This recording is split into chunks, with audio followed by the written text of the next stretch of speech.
start any of my meetings without first having a prayer for what we are about to get into.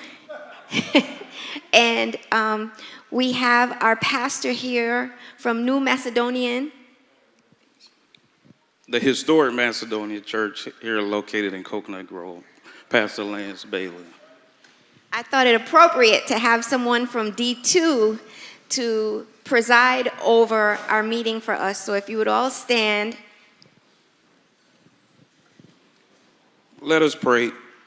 Dear God, thank you for your amazing power and work in our lives.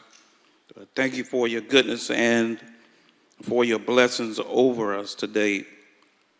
Thank you that you are able to bring hope through even the toughest times.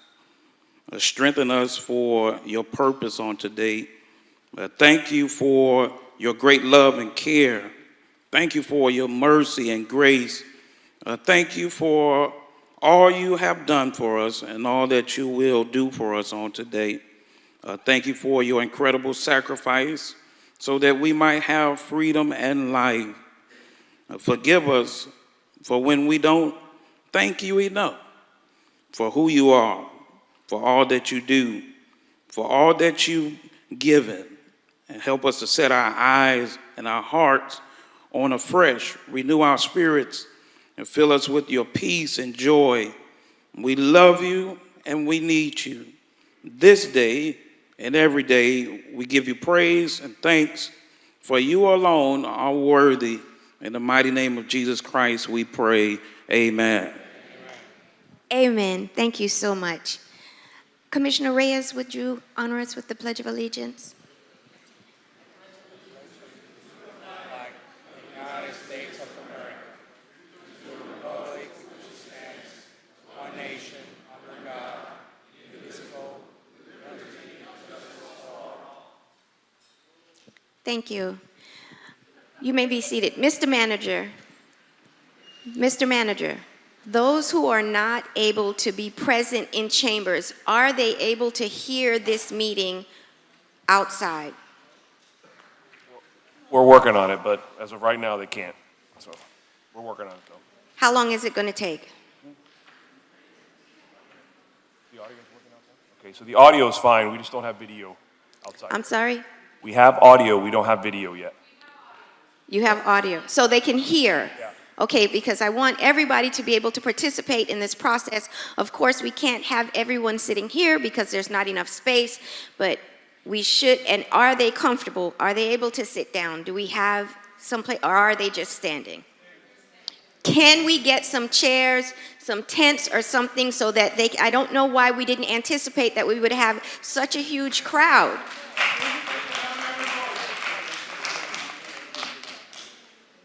And at this time, I would like to set the order of the day. Colleagues, I'd like to propose that we hear from the candidates first so that the community can hear what each person stands for, and then we hear from the community. How do you guys feel about that? Chair, I'm fine with that. I would suggest that we start alphabetically so that we can't be accused of putting one versus the other first. We start in alphabetical order if the clerk could do it, but if I may go back to what you were discussing before. If I may respectfully ask of the chair and the administration, if they could open the upstairs. There's plenty of room upstairs, like we've had in the past, so that instead of people being outside, they could participate in democracy, seeing it a lot closer from the upstairs.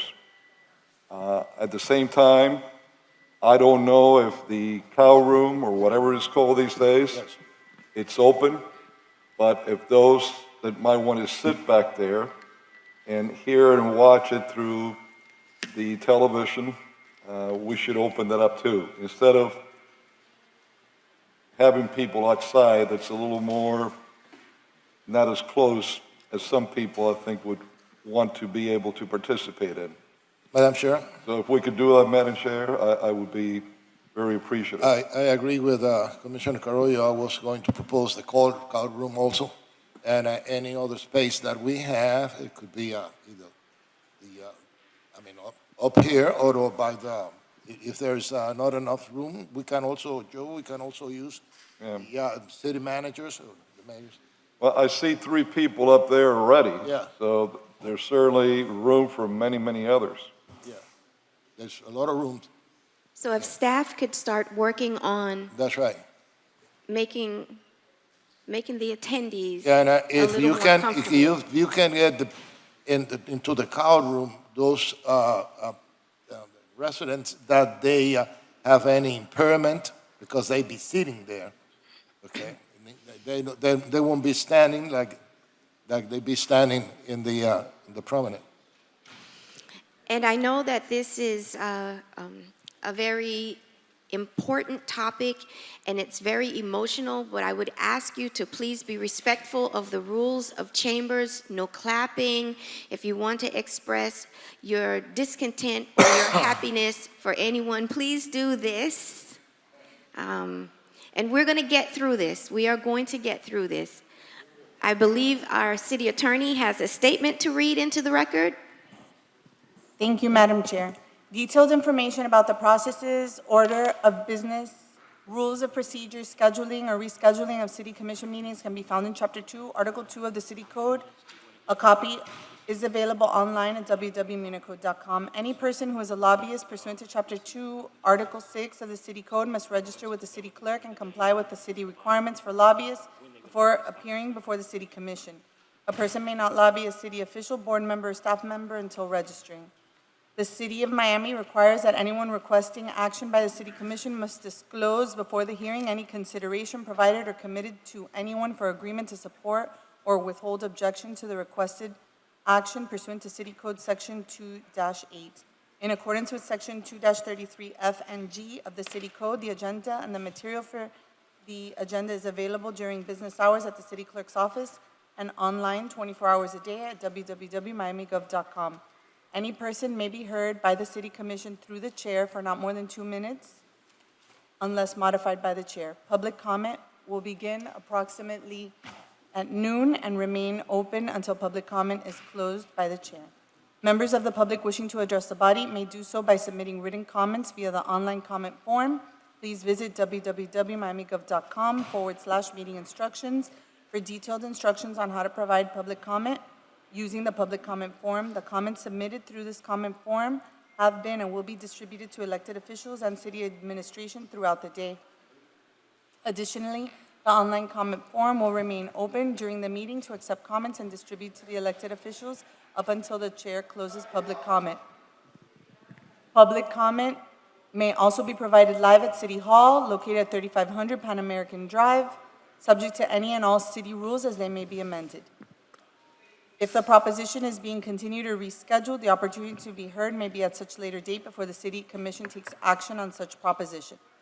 When addressing the City Commission, the member of the public must first state their name, their address, and what item will be spoken about. Any person with a disability requiring assistance, auxiliary aids, and services for this meeting may notify the city clerk. The city has provided different public comment methods to indicate, among things, the public support, opposition, or neutrality on the topics at the City Commission meeting in compliance with Section 286.0114 4C Florida statutes. The public has been given the opportunity to provide public comment during the meeting and within reasonable proximity and time.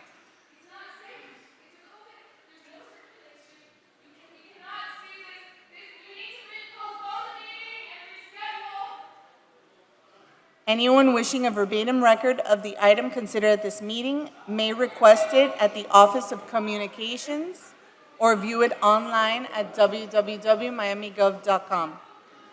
Please silence all cell phones and other noise-making devices now. This meeting can be viewed on Miami TV, the city's Facebook page, the city's Twitter page, the city's YouTube channel, and Comcast Channel 77. The broadcast will also have closed captioning. And if the young lady having the problem with circulation has an issue, she has all these methods with which to communicate with the commission. Thank you. Mr. City Clerk, do you have anything to read into the record? No, ma'am. Okay. I would like, again, colleagues, I think that the candidates should get 5 minutes to speak, and the public gets 2 minutes to speak like usual. What say ye? How many candidates do we have? We have 14? 17. 17. 17. 17. I think 5 minutes, it's a long, long time, Chair. If we could cut that 3? at least to 3. 3 minutes? Okay, and we'll give the community 2 minutes to speak?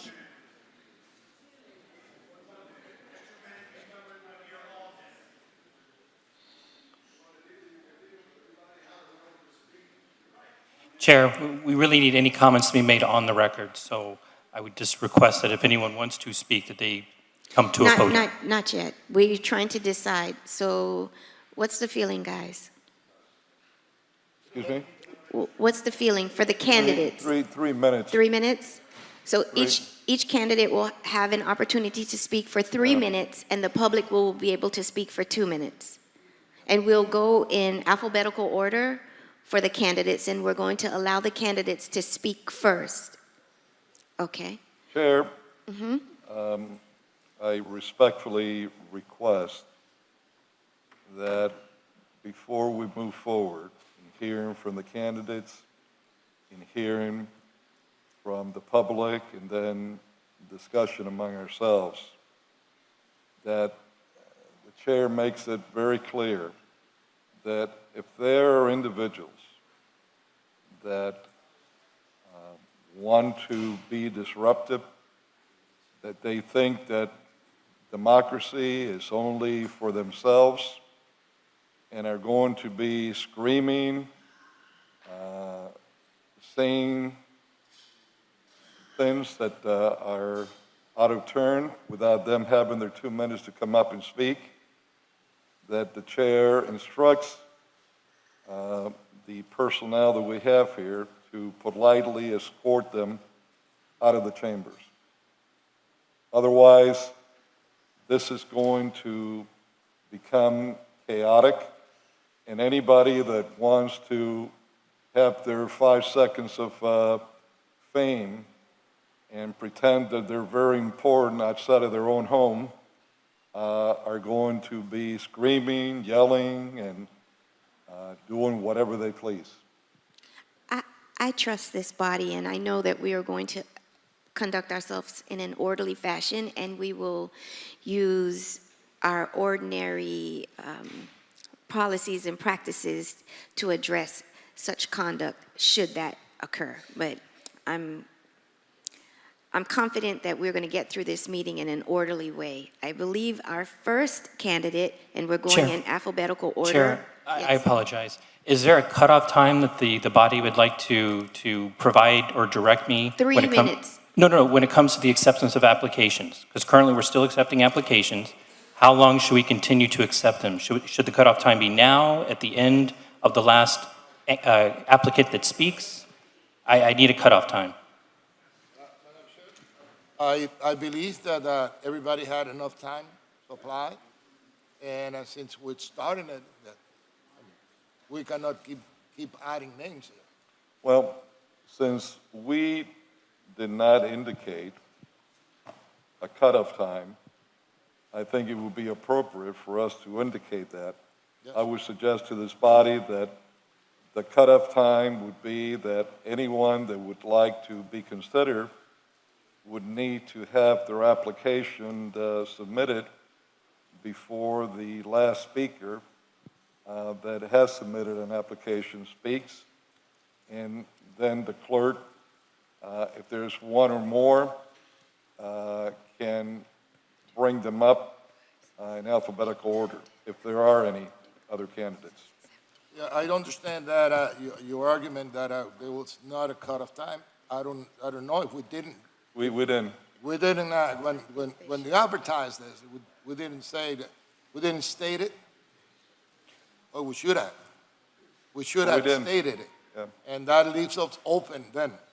You see, but I would say that either we give them 10 more minutes or I think it would be fair up until the very last The last applicant. speaker. Because The last- maybe someone didn't know and they're watching it on TV and they're hearing it now and they rush down here. And if they can get here before the last applicant speaks and gets their application in, I'm okay with that. I'm okay to that, but what a rush of interest happens by looking at it. I mean, if you wanted to apply, or if you want to serve, you should have known before. You say- Commissioner, I agree with you, That's right, but unfortunately, okay, because. we are cut. Yeah. We are cut. Right, because I don't Okay. want anyone to say they didn't have an opportunity. So let's give them up to the last second for an opportunity. So 3 minutes for the candidates, 2 minutes for the public, and we're going to start now in alphabetical order. And the first person that would come is Michael Castro. Is Michael Castro here? Thank you so much. Great, thank you.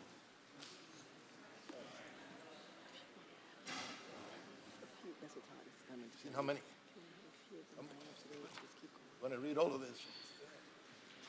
About Would you like to maybe call 4 up at a time so they have one behind, so we're just moving it along? Yeah, I'll read them out.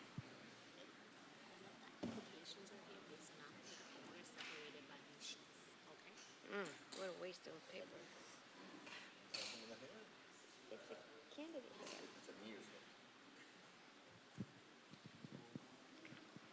Michael Castro.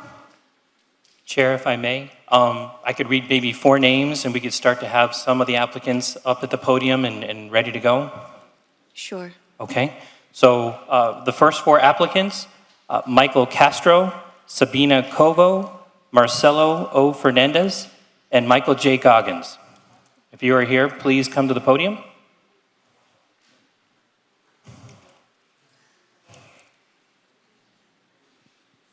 Good morning. Good morning, Sabina Cobo, 3404 Franklin Avenue. Commissioner Manolo Reyes, Vice Chair Joe Carollo, Chairwoman Christine King, Commissioner Alex Diaz de la Portilla. I'm going to be very brief, it's just 2 minutes, and I am very proud of my district. I've been a resident of my district for 22 years. I'm a mother of 3 children, Pedro, Paulo, and Carmen, and they are the reason why I want to serve as a commissioner. We've been seeing the way that our city is going. We have good things, we have negative things. I'm a former news reporter. I've worked 20 years on television, and I then became the spokesperson for the Department of Agriculture and Consumer Services, a very important job because I was an advocate for the community. From what I see today, I think that this meeting should move towards democracy, and I ask you respectfully, commissioners, to review our resumes, but to also think about the amount of people here and listen to the people more than to us. I think that public safety, the environmental issues that we're going through, and the affordable housing crisis that many people are going through, it's key and it's relevant, and we should consider it. Again, I'm very thankful, and I want to leave the floor for the other applicants. Thank you so much.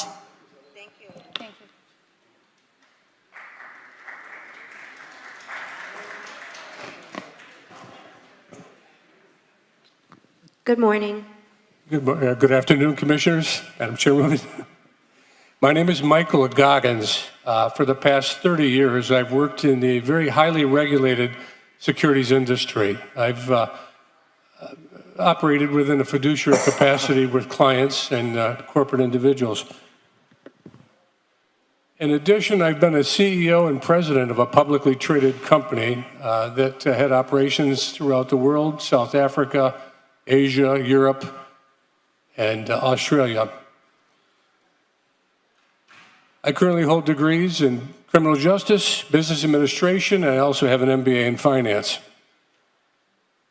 My wife and I have 5 children. 2 of them graduated from high school here in Miami. Another 2 are completing their college education here in Miami as well. They've both represented Miami in a national competition in sports. I'm also a member of the Knights of Columbus here in the Miami Council. I attend church at St. Kieran locally.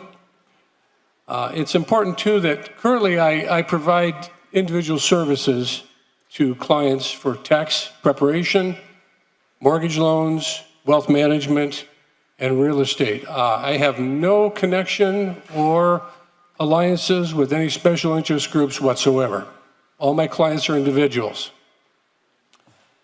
I believe in a strong city philosophy that cultivates resiliency and independence for all of its citizens, especially those that are the most vulnerable within our group. And again, I had much more to speak of, but I understand we're limited on time, but I just wanted to introduce myself, and I appreciate every consideration. Thank you very much. Thank you. Just to repeat, is Michael Castro or Marcelo O. Fernandez present? Well, we can come back to them. The next four speakers, Javier Gonzalez, Leora Halabi, Michael Hepburn, Lorenzo J. Palomares.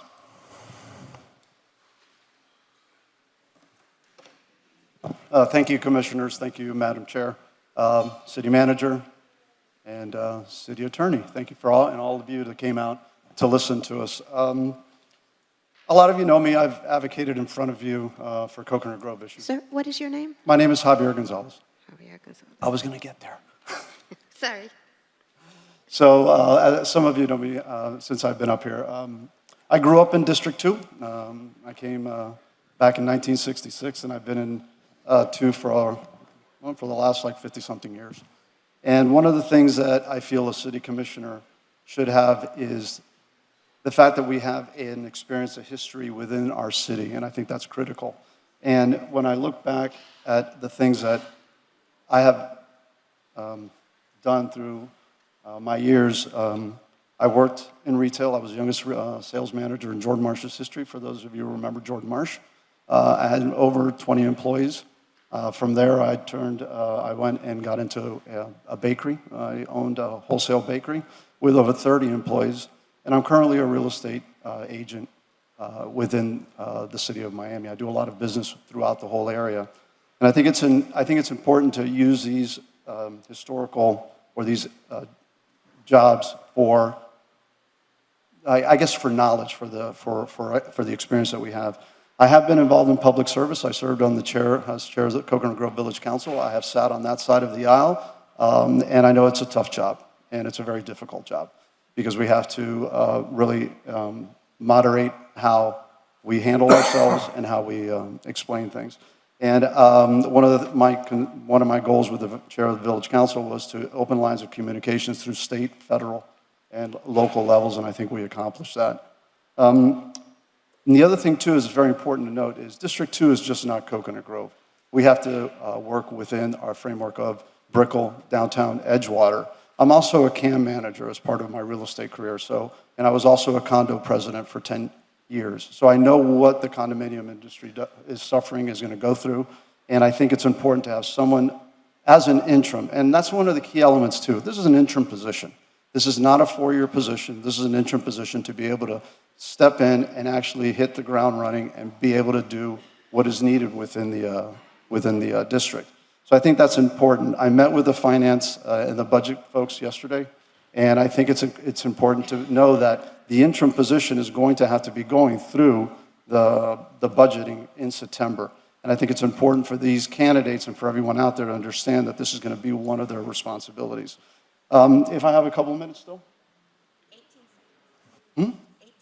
18 seconds. Well, I'll just close. I think this is an interim position. It's based on experience, and I would be honored as a District 2 kid that grew up here to be on that side of the aisle and help our residents with their needs and their terms. Thank you. Thank you.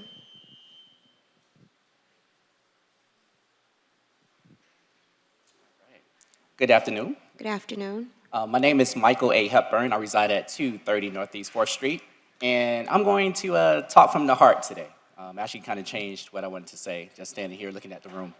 So, my family has been in this city since 1896, right? My Bahamian side of my family, when I was small, used to tell me about the good old days of building this city. Used to tell me stories about the Harlem of the South and Overtown. They used to have conversations about the importance of standing up for what's right and making sure that you are an advocate on behalf of the people that may feel like they're voiceless.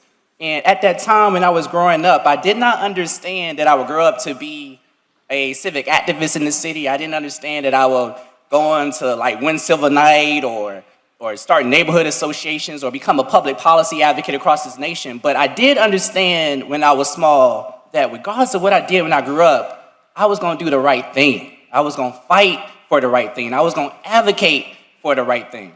And running for office is a cool thing to do. You know, being a public servant, trying to make a difference in your community, that is something that we should all aspire to do. But at the same time, it's also about making sure you're doing what's right for the people. So I stand here today as a candidate, but also stand here today as a solution-oriented person, a person that's about consensus, a person that's really about trying to make sure that we are bringing folks together from all sides to push our city forward. So this is my recommendation, actually, for the City Commission. I recommend that today that you all vote for a special election. I recommend that that special election, hopefully, that you determine to be on maybe February 21st, 2023. I recommend that the next 5 days, or business days, so Monday through Friday of next week, can be the candidate filing period. So for all the folks that would love to represent the folks here in District 2, including myself, put in your applications, go talk to the people, let them have the right to come out and vote for us. And then I also recommend that anyone that would like to advocate on behalf of those candidates, go out there, talk to your neighbors, make those phone calls, knock on them doors, get people out to vote. That is what democracy looks like. That is the right thing to do. That is what my grandfather that was in World War II and served in the Navy will be proud of me today to stand up here and be like, you know what? You know the history of this city. You related to people that's on the incorporation papers of this city. So make sure you go up there and you fight for the city that you are a part of, but you fight for the people, because at the end of the day, regardless of who I was or who I will be as I continue to grow, it's all about standing up and doing the right thing. So that is my recommendation today to the board. I hope that y'all believe in democracy as much as I do, and I think a special election is the right thing to do. So thank y'all very much. Thank you. Madam Chair, Commissioner Reyes, Commissioner Carollo, Commissioner Diaz de la Portilla, most of you, everybody present. I am Lorenzo Palomares. I am a Miami resident all my life. I was raised in Alapara, along with Commissioner de la Portilla. And everybody, I think, knows of me or knows who I am. I was going to run, and I'm going to run in November on this seat. I have planned it. I don't think there's enough time to hold a special election. Even though if you choose so, I will run it. Who am I? I live at 2539 South Bayshore Drive, right across the street. And I've been an attorney for over 24 years, a general contractor for over 30 years. I had a company with my father. We sold it publicly, and I went to law school. The rest is history. I'm not going to take up the time. I think that you have your hands full. People want to be heard, and I'm not going to stand in their way. I will only represent their best interest. And I thank you very much, and God bless you all.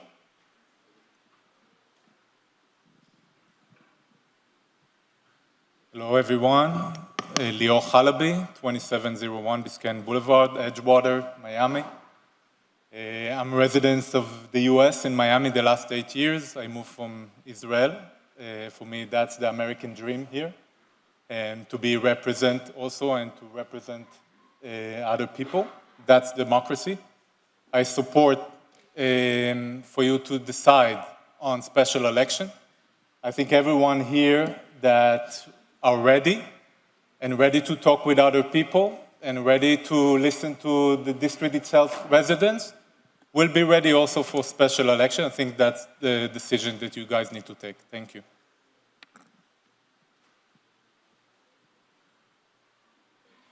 The next four speakers are applicants: Kathy Jane Park Suarez, Laura Carolina Salah, Renita Ross Samuels Dixon, June Ellen Savage.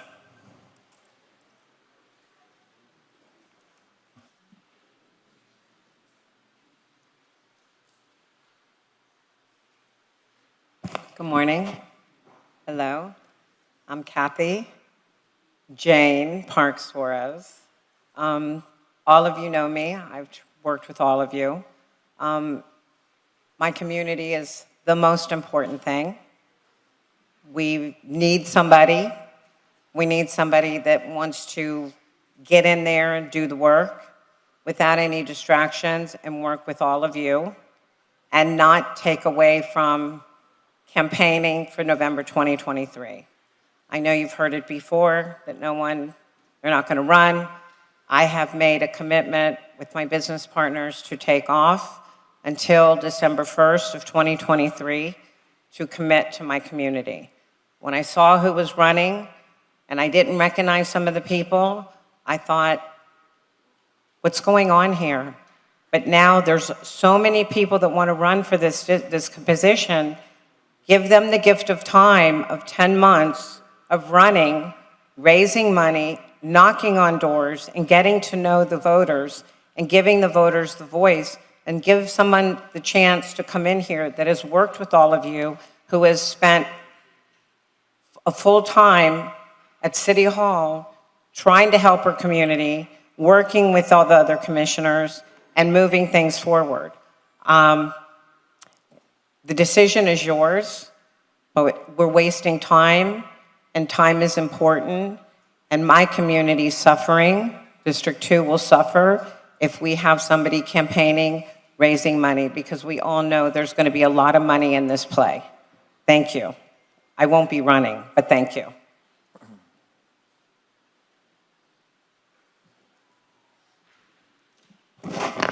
Hi, good afternoon, and thank you for this opportunity to speak.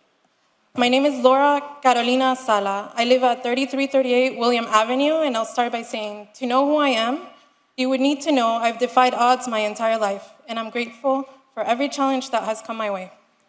While in high school, I learned firsthand what it's like to not have the security of a healthy parent or the stability of having a consistent roof over my head. I quickly learned to survive. After graduating with degrees in political science and fine art from University of Florida, jobs were hard to come by since I graduated during a recession.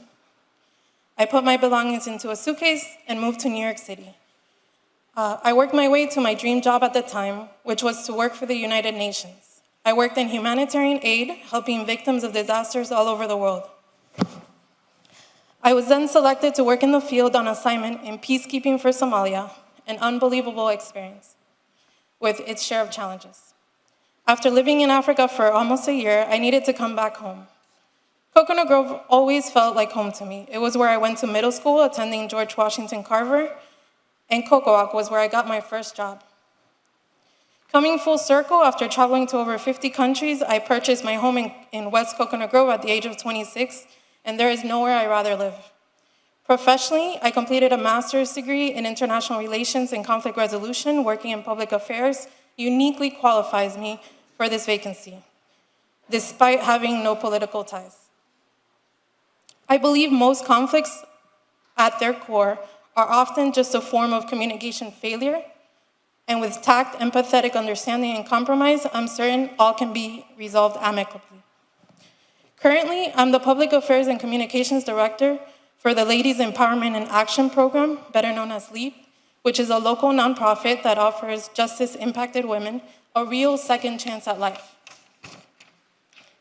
Coconut Grove and the people that founded it have also defied odds. While making physical improvements in the West Coconut Grove area is necessary and a great start, best practices show that community-based poverty reduction approaches are the most effective. Homelessness, crime, and poverty are a few of the concerns that unfortunately plague our district. As recently as Christmas Eve, a mother wept as her 30-year-old son was shot to death, just a few blocks from here. Also close to one of the priciest luxury real estate markets in Miami. Safety for all is imperative. We can do better. We need to invest in the people directly. We need to determine their needs and provide targeted support, whether it's access to healthcare, childcare, capacity building, financial literacy, work readiness programs, or entrepreneurship access. Funds spent directly on the people will offer the community immeasurable long-term value in return. Thank you. Okay, Thank you. thank you. Good afternoon. My name is Renita Ross Samuels Dixon. My grandparents moved here in the 1920s. During the migration, when others were moving north, one was coming from Kentucky, the other one was coming from Georgia. The reason why they came was to help make a difference in Miami. My father was a Marine Corps veteran, Mumford Point Marine. That was during the time that African Americans were not allowed to join the military. So he was one of the first in 2000 that were allowed to join. He became an aerial photographer. Beyond that, what has happened is my mother was a teacher. So as I grew up, I saw what was taking place in Miami. And I've come down here on many occasions to talk in front of the commission regarding issues concerning West Coconut Grove. Coconut Grove is large, and the entire city. I was on the Coconut Grove Village Council for 4 years. And within that time, I worked diligently to help U.S. commissioners to move Miami forward. I am asking that you appoint me as the interim commissioner to fulfill the seat until November. I believe that we can work together to help to bring our community closer together so that we can get things done in a timely fashion. Thank you. Thank you. Hello, everyone. Hi, everyone out there. Thank you very much for coming. My name is June Savage. We have a very little time, so I'm going to speak fast. Can I get a show of hands of people who want a special election? Raise your hand if you want special election here. Look at the hands. We have people here who want someone to represent them that lives in the community. We cannot let people who do not live in our district decide who will represent them and make decisions for them. If they appoint someone, that person will be presumptive the winner of the November election because the lobbyist will start throwing money at them, and I believe there's about 1.2 million that's about ready to be thrown at them in this race. One other thing I'd like to say, we spend $1 million on a park to put sculptures of dogs and beautiful flowers, but we are being told that $300,000 is too expensive for a price for democracy. That is untrue. Democracy should not have a price. Now, to give you a little bit about myself, I thought that the public was going to be speaking. I was born at Mercy Hospital. I've always done things in the background for the community with Mark Sarnoff. I know our gentleman right here, Monty Trainer from the Miss Miami pageant. When I was there, I decided I wanted to work with the public. I've worked with the public with Xavier Suarez also in the past. Some of my accomplishments are working with the Lotus House Women's Shelter, running a fundraiser for them.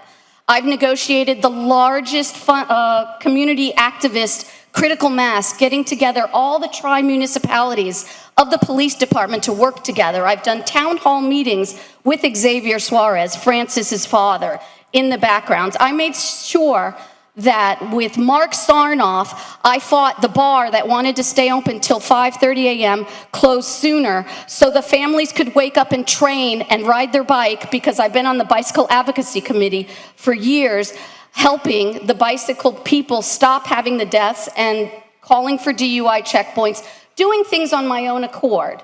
A little bit about myself besides being born at Mercy Hospital. I'm a real estate agent for 22 years. I've been negotiating contracts with private and public people, attorneys, the residents. I have sweat equity from this end to that end. I also have international business experience, which is necessary for District 2. I speak Spanish, English, I understand French, and I definitely have trade show experience with my international business experience in Europe and Asia, which anybody who wants to speak about that, I will speak about that with you.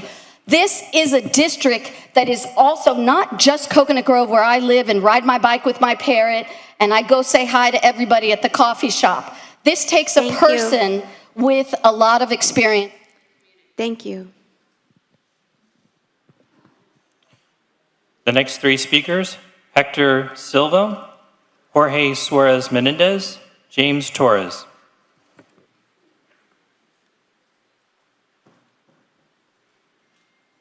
You want to go in order or? Good afternoon, Chairwoman, Vice Chair, Commissioner Reyes, Alex de Portilla, Commissioner. Guests that are here today, thank you for being here on a Saturday. I'm honored to be here and humbled. My name is James Torres, and I'm the president of the Downtown Neighbors Alliance. Everyone asks me from time to time, why do you want to be here? Well, I want to be in the position for District 2 because I've been able to bridge the gaps between the city and the county, the district and ourselves, the community leaders dealing with your office, Mr. Manolo Reyes, the DDA, the trust office with Commissioner Carollo, the homeless issue that we now have along District 2 that we kind of code-share, the scooter issue that we kind of addressing together. These are important issues. I'm constantly asked, well, you're downtown. Well, I'm not downtown. I am District 2.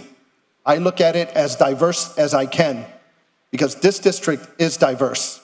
This district is challenging.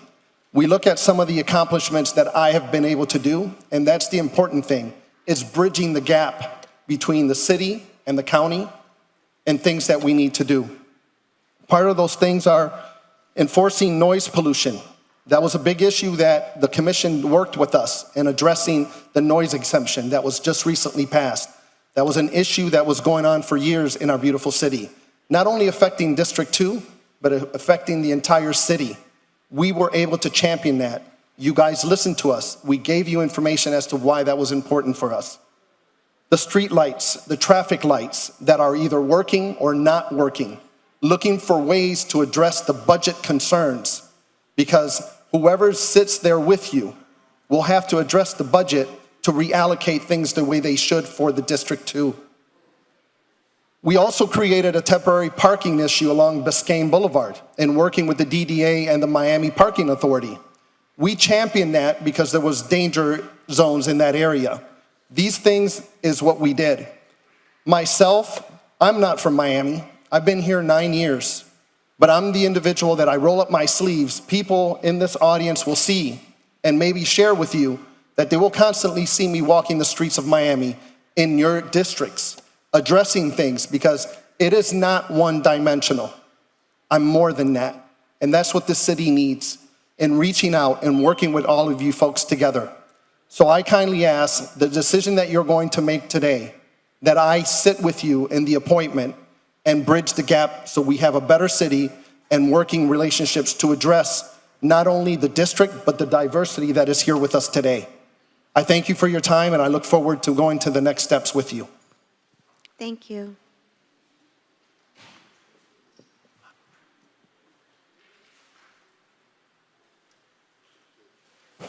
Good afternoon, Commissioners, Madam Commissioner. My name is Dr. Suarez Menendez, Jorge first name. I'm a resident at the Morningside Historical District for 35 plus years, and my office is in Brickell. Number one, I'll admit to it, I am not a politician. I bring different vast experience, national and internationally. I've been practicing medicine in the state of Florida, licensed in 1977, that's 45 plus years. And my training is as a surgeon with a subspecialty as a plastic surgeon. Done over 27,000 surgeries. City of Miami, I've helped involved with a lot of the hospitals in Miami. 10 major hospitals from Hialeah to Kendall General Medical Center, so on and so forth. I've been involved in different committees, emergency room committees, bylaws committees, and so forth, trauma centers. I've been involved also with governments helping the communities during the war in Central America. I've done it in my time, not only here in Miami-Dade County with patients doing free services, but also in Central America during the war. Was given commendations by the president from Salvador and Joint Chief of Staff and so on. Helped them set up the mass units over there and brought people here to have surgery done, all for for free. Basically, I'm new at this. Like I said, I'm not a politician, but I bring a lot of experience as a doctor, and I bring different psychology and to help people not only emotionally but mentally, and make the city better than the way I see it. Like I said, I've been here for 35 years plus. So hopefully I'll have the opportunity, and like I said, actions speak more louder than words. Thank you. Thank you. The next two applicants, Mario Vuksanovic, Martin Zilber. Hello, it's a pleasure to be with everybody and fine panel, commissioners, city manager, city attorney, and everybody here. My name is Mario Vuksanovic. I live at 1408 Brickell Bay Drive. I've been there for the last 30 years. And the reason why I'm here is because I do want to represent the interest of all the people in District 2, but especially I want to focus on the homeless. For the last years, I've been working for the city of Miami, and I have experience helping in outreach. And I think I agree, especially what the pastor said at the beginning of this meeting, and acknowledge God. We're all God's children. We have to help the homeless try and accomplish the American dream. And I think with my experience, I can add to the fine work that you're doing and the fine work that our mayor's doing. But I think that being there in the trenches, I have a lot of knowledge and experience in helping how to transition them better. And for me, a lot of satisfaction, because this is a vocation, would be in a platform to help when a person, and we call them unhoused versus homeless, when they finally get their own place and they have their life together, they contribute to the economy, they have a paycheck, that's the most satisfying feeling that you can have, that you pay your bills, that you're independent and you're up and running again. A lot of these people need a helping hand. I want to join you in that effort. Queridos amigos, mi nombre es Mario Vuksanovic, vivo en el 1408 Brickell Bay Drive, he estado ahí 30 años. He estado yo trabajando, ayudando a los desamparados, la ciudad de Miami, y quiero unirme a esta gente que están haciendo tremendo trabajo. Quisiera agregar a eso, para ayudar a los desamparados, más hace falta. I want to say that we're going to be facing a new homeless issue with the economy that we have. We really need to focus more on how to help and be more efficient in that. As I was mentioning, we're all God's children, and we have the right to help others that need our help. I want to also help the people in West Grove and their interests. Thank you very much. It's a pleasure to be with you. Thank you. Good afternoon. Good afternoon.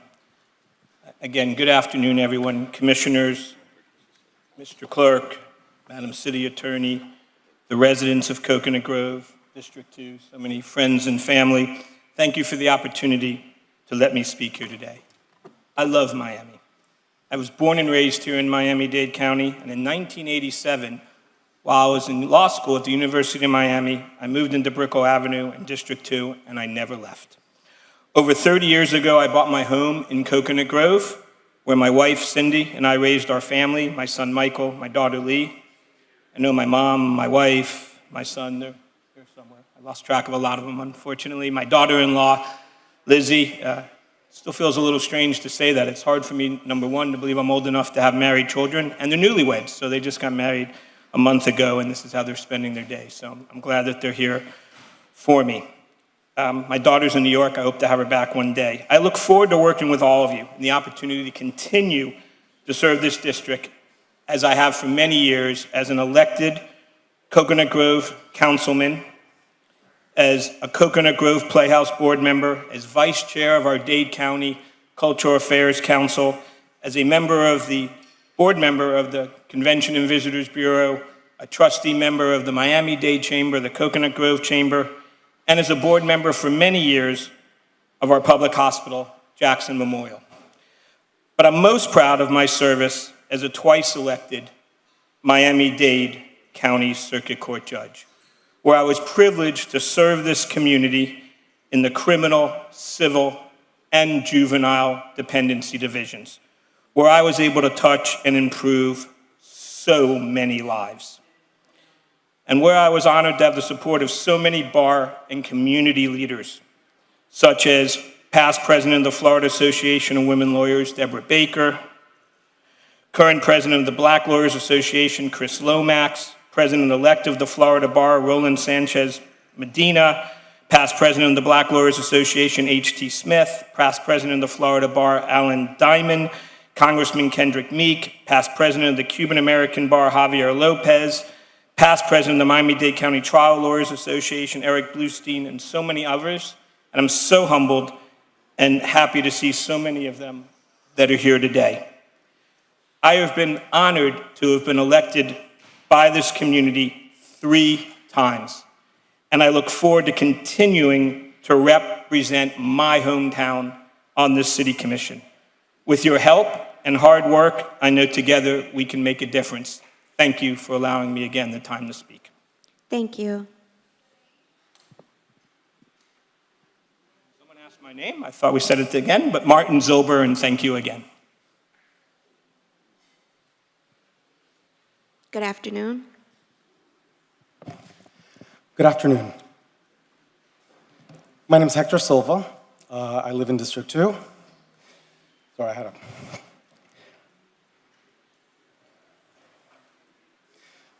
I currently serve on the Planning, Zoning, and Appeals Board for the district, and we have lots of issues in District 2 that we're handling, many of which I think are rooted in real estate and real estate development zoning policy. I think at the moment, the city of Miami has even been declared to be at the epicenter of the housing crisis. And the main way to actually effectively address this is specifically through housing policy and housing policy changes. And I think on the commission that I'd be able to work effectively with you guys on that. I do believe that a special election is really probably what should be called for now. However, if you were to appoint someone, I think you need someone who understands the intricacies of the planning and zoning departments and how the permitting and approvals process is currently holding up housing supply. One of the biggest problems in City of Miami right now for this affordable housing crisis is the number of housing units that are actually immediately available to people. And the reality is that when in unincorporated Miami-Dade County, you can get a permit for construction within 3 to 4 months, but in City of Miami, it could take a developer 9 months, 12 months, 15 months longer to get a construction permit. This is really one of the biggest things impacting the availability of housing supply for the market. So what that means for everyday people is that there are not enough units in the market available. Their rents have gone up $500, $1,000, doubled, tripled, whatever it is that is happening in the Miami market currently. And while there are many ways to address this, pushing out more housing supply is really the main way to do this. And that can't happen if our permitting and approvals process is not substantially improved through collaboration with the planning and zoning and building departments. Also, we have a lot of naturally occurring affordable housing that keeps getting eliminated from the housing supply because of demolition. So many buildings on the demolition list through code violations, et cetera, because the left hand doesn't talk to the right. So I would just say respectfully that I understand you guys have a very hard job. I would certainly love to be considered for this. I apologize, I had a family emergency, so just ended up running in here and I'm a little bit out of breath. But I would love to work with you guys to improve the city and make it a more powerful city. I believe it should be a special election, and housing policy, permitting and approvals is really one of the main ways to address real life issues today in Miami. Thank you, Hector Silva. Thank you. The next applicant, Kendall Coffey.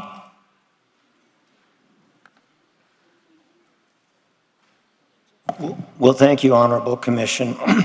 And a special thanks to your clerk's office, who's, with their considerable efficiency, was able to process my last-minute application. I'm coming here because I love the city of Miami. I've lived here with my family since late 1997, and I believe there may be a value and having a longtime city resident who's very, I believe, in touch with the concerns of the city to serve in a limited caretaker position. And I emphasize that because it's your decision about the merits of a special election or even about whether you would want to appoint somebody who could grow in the job and perhaps be your colleague for many years to come.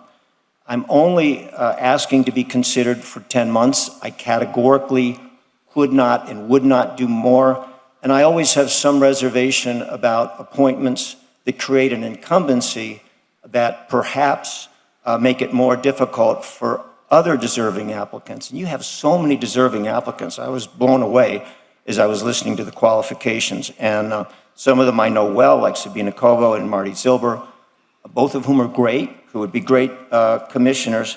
But I want to offer what I can in a more narrow temporary custodian role. A little bit about my background. Been a lawyer a long time. I teach at 3 different law schools. I've written 36 articles, a couple books about legal subjects. But I don't want to come off as an academic. I love being a lawyer. And I'm proudest of some of the work I've done in pro bono capacities, battling for Cuban refugees, battling for Haitian refugees, and just helping people who are being foreclosed on a mortgage. I'm also proud of the public service that I've had, which has included, since my time as U.S. Attorney, 8 years in which both of Florida senators appointed me to chair the Federal Judicial Nominating Commission for the Southern District of Florida. I was appointed as a member for another 2 years, and as I was honored by Senator Marco Rubio to be put on part of his advisory commission after Senator Nelson was not reelected. And I'm very proud of the fact that leading Republican and leading Democratic senators had faith in me in one of the most important things there is, which is the selection of our federal judges. So I think I would bring independence. I think I would bring a considerable work ethic, and it would be a great honor to be considered. I want to thank your staff again for allowing me to qualify, even if at this late hour. Thank you. Mr. City Clerk, do we have any others? There's some names that were called that did not appear. Yes, ma'am. We'll circle back with Michael Castro and Marcelo O. Fernandez. I have one of the city clerk team outside. They are not outside City Hall. So if, at the very least, we can always circle back with them if they come later. But I think if you would like to now proceed with public comment, you may do so. If there's no other candidates, are there any other candidates? Are there any other persons that would like to be considered for appointment? Right, this is going to be during the public comment period. Seeing none, the public comment period now is open. No, sir. This is now. Good afternoon, ladies and gentlemen. My name is Abby Waxman. Hold on one second. It's not necessary for everyone to line up, and you're going to create another hazard. Everyone will get a chance to speak, I promise. So maybe 4 at a time at each lectern, and then once that 4 has completed, we get another 4.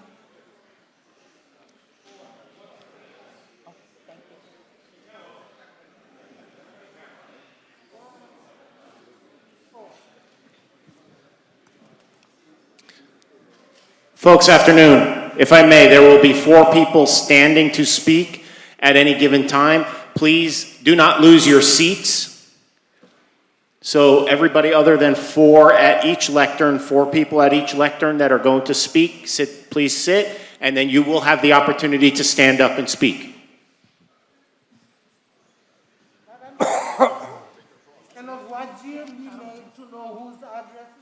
Chair, we really need comments on the mic. Okay. Hold on. We're trying to get our 4. Do we have our 4? Go right ahead, ma'am. Good afternoon, ladies and gentlemen. My name is Abby Waxman. I am a member of this community. I am an attorney in this community, and I'm a mother in this community to him and to soon to be him. I'm here to speak on behalf of Martin Zilber. I've had the pleasure of practicing law in front of him when I was in criminal court. and I have had the pleasure of becoming dear friends with him and his wife Cindy and their children. Martin is a unique character who is uniquely positioned for this job. He is certain with his decisions, he is smart, he cares about making sure he makes the right decisions in every decision he makes, and I think that he would be an incredible asset to this community. Thank you. Good afternoon. My name is Derek, and I do live in District 2, 31 Southeast 6th Street. Dear Commissioners, I'm honored to speak to you today about James Torres, the best candidate for Commissioner of the City of Miami, District 2. I have the pleasure of knowing James for 2.5 years and have always been impressed by his passion and dedication to serving his community. He's a true leader with a deep understanding of the issues that matter most to our district and its residents. Whether it's fighting for better schools, safer streets, or more affordable housing, James is always willing to roll up his sleeves and get to work. He has a proven track record of making a positive difference in the lives of his fellow Miami residents of District 2 and has the skills and expertise necessary to effectively lead our city. But what set James apart from other candidates is his unwavering commitment to our community. He's fiercely proud of our city and its diverse culture, and he's always looking for ways to promote its growth and prosperity. I have had the opportunity to see James in action firsthand. For example, I recall a time when I bothered James for 2 weeks to repair the flags on Brickell Bridge. It is a small act, but it shows James' commitment to maintain the pride and dignity of our city. In short, James is the kind of leader that Miami needs, a passionate and dedicated public servant. He's the best choice for a commissioner of District 2, and I urge everyone here to support him in his campaign. Together we can build a brighter future for our city and its residents. Thank you. Thank you. Good afternoon. Good afternoon, everybody. My name is Adam Finkel. I've heard a number of people today talk about how they've been lifelong Miami residents. I have not been. I moved here from New York about 10 years ago to pursue a career in public service. And I figured I'd be here for 2 years, and I didn't. As everyone can see here, and my beautiful wife that was just here, Miami is now my home. I had the pleasure of meeting Martin Zilber through my public service job when he was a judge. He was careful in his decisions. He worked hard. He was kind to everybody that came through the courtroom. And to anybody that's been in a criminal courtroom, people are often the opposite of kind to judges. He gave everybody time to speak. He thought about his decisions. He was careful and he was measured. After leaving that job, I had the honor of becoming his friend. And when I think about what has made Miami where I now choose to raise my family and where I know I will spend the rest of my life, it's people like Martin. He welcomed me in. I didn't know a single person when I moved down here. It was his hard work, it's his kindness, it's who he is. He's the same person in the courtroom that he was when we go to dinner. He's kind, he's careful. When you need him, he's there, and he loves Miami. When I think about I need advice for something to do in this city because I've only been here for 10 years, the first phone call is Martin. And he answers. He's always there. And this is his home. These are the people he cares about. He didn't have to pay attention to me. I just shown up. This is how he treats everybody. Our community would be better off with Martin in this position. I urge everybody to support him. Thank you. Thank you. Good afternoon. Good afternoon, Albert Gomez, 3566. That was so cute. I don't recall that there was an announcement that candidates will be speaking today, so I think that was maybe unfair to candidates that didn't show up. They weren't able to speak here today. So, no, there was? All the applicants were fully aware of today's meeting and that they could speak. That they could speak, okay. Yes. That's wonderful. Thank you so much for clarifying that. The other point I would make is, one day after January 6th,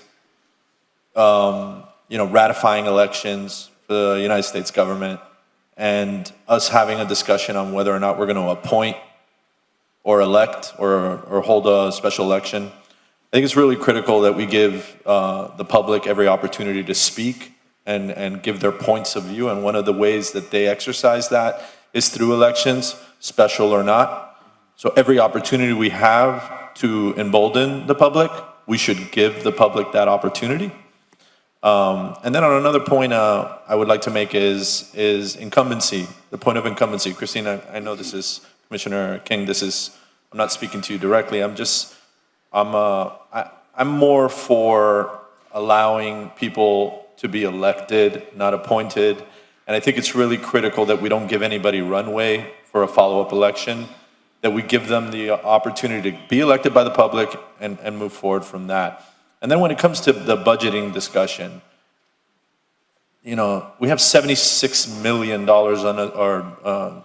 unassigned. We have surpluses. We have the opportunity to hold a special election. I think that's a way for people to learn. But if you decide to go to appointment, Mr. Coffey showing up and saying he's not going to be an incumbent, you know, look for election again, that's so important. I think you have options. Listen to the public, please. Thank you. Good afternoon. James Freed, 2575 South Bayshore Drive. For 35 years, I've been a resident and office worker in many of the neighborhoods in District 2. I campaigned to be the commissioner for District 2 in the last election. I came in second. I love our hometown, our community, our neighborhoods, and our neighbors. I am disappointed that you're holding this meeting on Shabbat. I should be in synagogue right now, but I promised the rabbis and residents that I would be a leader in our community, so I am here. I campaigned against backroom deals that only benefit the rich and powerful. Influence and powerful should not be bought, it should be earned. I have met people in all of our districts. They are smart and involved. They want to shape the future. If one of these candidates wants to be appointed by the city commissioners by appealing to the power brokers and backroom deals, I have a suggestion. Run for public election. Let the people decide. No one should be afraid of an election. No one should be pushing for the appointment of an unknown candidate, a person that has no experience in local issues, or one that has a record of violating the public's trust. The history of the city is littered with appointments that ended horribly wrong. The cost of a special election would be relatively minor when compared to some of the other recent city expenditures. We live in the most magnificent place on the planet, fragile and beautiful in so many ways. Our neighborhoods are diverse and face many issues. A city commissioner's job is to enhance the safety and quality of life of the constituents. Our city commission should be giving us all a peace of mind that our city and its future are in the hands of true stewards of the public interest. You can start by holding free and open elections. No one in this room should be afraid of sunshine. This is the free state of Florida. No one in this room should be afraid of the voters. What I am saying should not be controversial. It should be common sense. Please put an end to the free giveaways to the rich and powerful and give power back to the people. Let the people decide. Please trust our judgment. Thank you for your time. Thank you. Good afternoon. My name is Cliff Mermel. I've been a resident of Miami for 59 years. I've been a homeowner for over 35 years. I graduated from the University of Miami Law School, and I've had my own law firm in Miami for over 25 years. Listening to what Mr. Freed just said, I do believe in democracy as well, but I do not believe in wasting time and money, and I think that that's what this would be right now. It would cost this city $350,000 and 3 to 6 months of a guaranteed nasty and ugly election process, only to have another election 3 to 6 months after that, after putting someone in place for a short time. I believe we should appoint someone who is qualified and ready to act today. I am here to endorse Martin Zilber as that person. I've known Martin for 33 years since we were both in law school at I followed Martin's career as an excellent lawyer, savvy businessman, councilman, beloved and caring law professor, and well-respected and effective circuit court judge and mediator. At his very core, Martin is a public servant. Martin loves people and loves solving problems. Martin deeply cares about Miami and our community where he has lived for over 60 years. Martin has more friends and more reach than anyone I know. He would make an excellent commissioner. He is extremely intelligent, caring, and passionate about people and solving problems. By appointing Martin, this commission will be up and running today without wasting $350,000 and 3 to 6 months on what is guaranteed to be an ugly election process. That is what I came here to say. Thank you for your time. Thank you. Good afternoon, Madam Chairman, Commissioners, and Madam City Attorney. My name is Alan Diamond. I have been practicing law in the city of Miami for over 50 years. I'm a member of the law firm of Greenberg Traurig, and I've lived in Coconut Grove for most of my adult life. I'm here to support Martin Zilber. I've known him in various capacities over all these years, and echoing what I just heard, I can tell you that Martin Zilber is a man that's going to hit the ground running. He's going to serve this community well. He's going to provide to the city years of practical experience, and I want you to know that he will have all the support and backing that any commissioner should want and that the people of the city of Miami are entitled to have. So I urge you to vote for Martin Zilber, appoint him today, save the community from having to go through an election, which is, as you all know, a big deal, and let's move on. Let's address the business of the city. There are many things to be done. Much needs to be accomplished. Let's not waste any time. Let's get right to it. The voters will be voting in 10 months. That's soon enough. Thank you very much. Thank you. Did you say you were a resident of District 2? I'm sorry? Did you say you're a resident of District 2? I've been a resident of District 2 in 9 different homes over the last 40 years. Are you a resident of District 2 now? No. Oh, okay. But I am a lawyer practicing I understand. downtown in the city of Miami, Thank you. in District 2. Thank you. Thank you. Good afternoon. Good afternoon. My name's Bruce Jacobs. I've been living in Coconut Grove for over 20 years. I'm a former Miami prosecutor. I'm a foreclosure defense attorney, and I'm here to ask for there to be a special election. I think an election is important because it protects against the capture of government. It protects against people in special interest taking control without letting the people speak. There was a recent op-ed in the Miami Herald by former Supreme Court Chief Justice Peggy Quince. She talked about how Florida's courts are currently being captured by special interests. She called it a perversion, said that the rule of law is in danger. And that is a real concern that I have as a lawyer, and I watch this every day in practice. I was here a few years ago, and Ken Russell, who's being replaced now, led the commission to pass a foreclosure sanctions affordable housing trust fund to sanction any bank that was committing fraud and foreclosures based on the work that I did. Just last year, I think a year and a half ago, Commissioner Diaz de la Portilla passed a unanimous resolution asking for the mayor of Miami-Dade County, Danielle Levine Cava, to stop all evictions for foreclosures during the pandemic because these fraud and foreclosures hadn't been identified or dealt with. I got a call a couple of days ago from Billy Corbin, the Miami filmmaker, who said, hey, there's apparently a backroom deal to make Martin Zilber the next commissioner. And he called me because I represented Martin Zilber's judicial assistant, Dick Sedella Dent, who filed the complaint that got Martin Zilber removed from the bench. Martin Zilber was calling in as if he was working while he was in Malibu, California on vacation. Martin cleared his calendars Mondays and Fridays so he wouldn't have to work, but still got paid. He made his judicial assistant work on his campaign. He did a lot of things that should not be allowed. Thank you. Buddy Commissioners, my name is Mark Billings, 40-year resident of City of Miami, homeowner, currently reside in Morningside. Been a technology entrepreneur for about 25 years here in Miami, represented myself on multiple civic boards, including the Coconut Grove Center Association and the Morningside Board, where I served as president for 5 years. Miami is absolutely at the center of the United States right now. We are the most popular city. Everybody is eyes on to our future. This commission is critical for our future. I'm here today to support a friend and neighbor in Morningside, Dr. Jorge Suarez, who I have seen over the years conduct himself in an extraordinarily pragmatic and authoritative way to move things forward. This commission must move forward with an appointment immediately. We don't have time for a special election right now.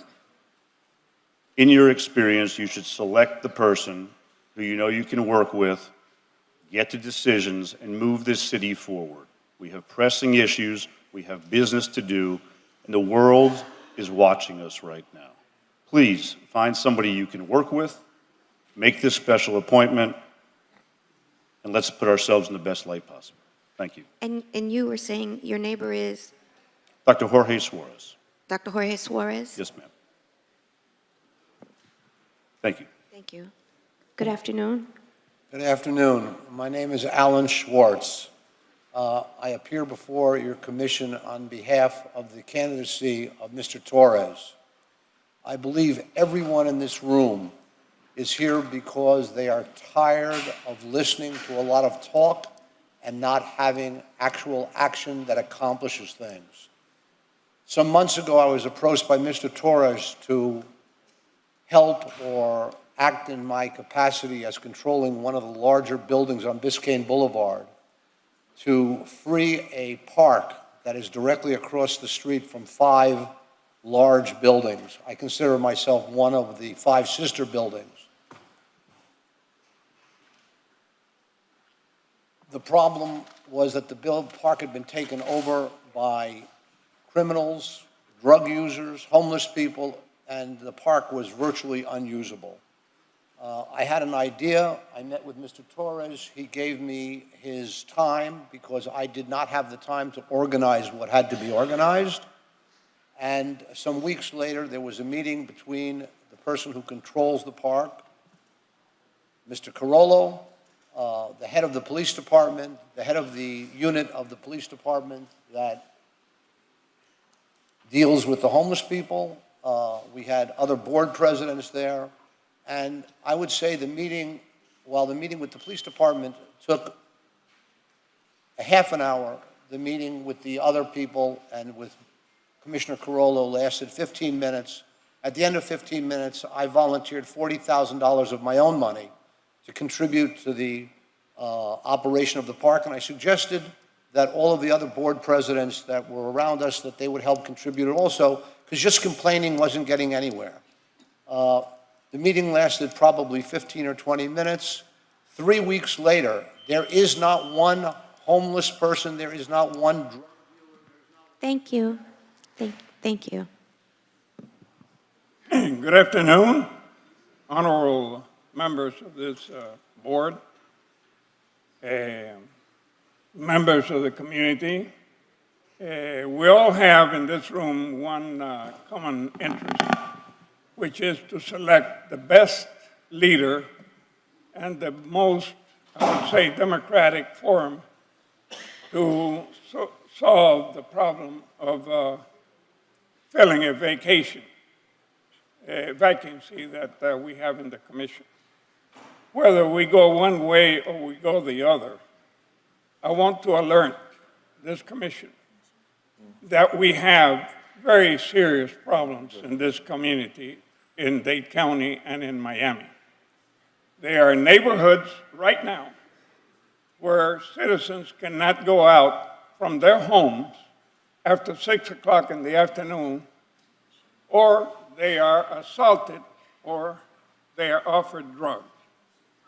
One of the most critical issues that this city has is the control of our community and the way of life and the level of living that we need to protect.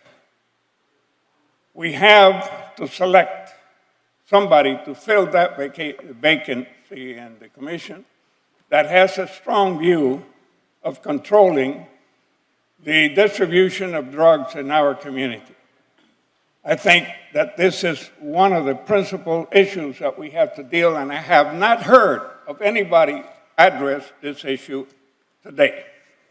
The other issue that we have to focus on, that Miami is a recipient of now, the last few years, of refugees coming from Nicaragua. Thank you. Chair, if I could just get the speaker's name. Sir, can you give us your name, please? Ma'am? Your name?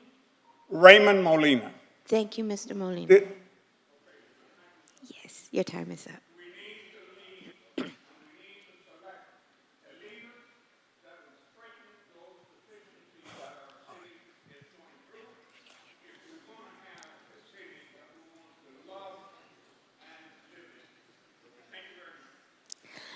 Good afternoon.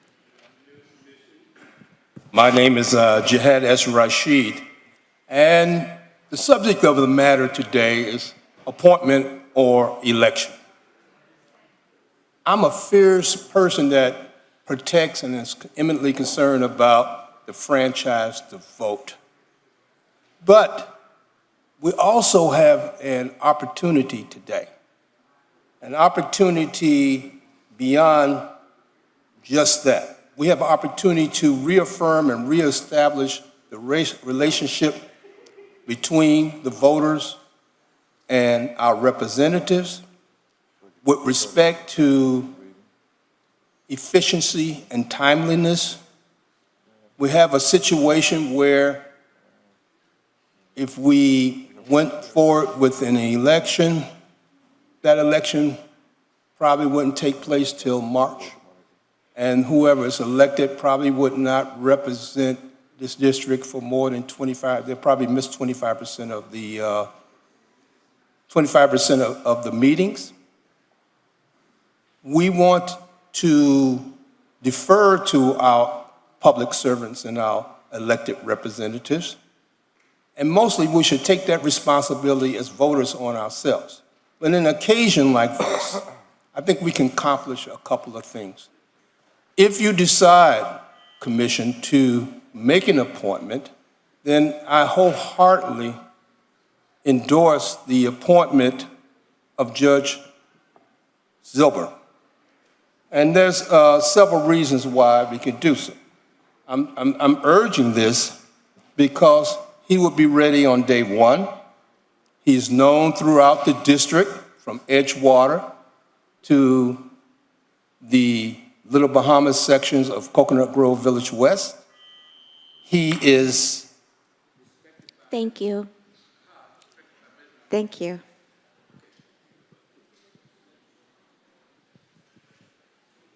Good afternoon.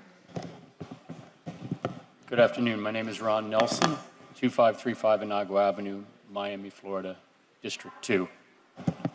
I am not here to endorse any particular candidate, but I am here to request that you appoint. I think our community needs representation.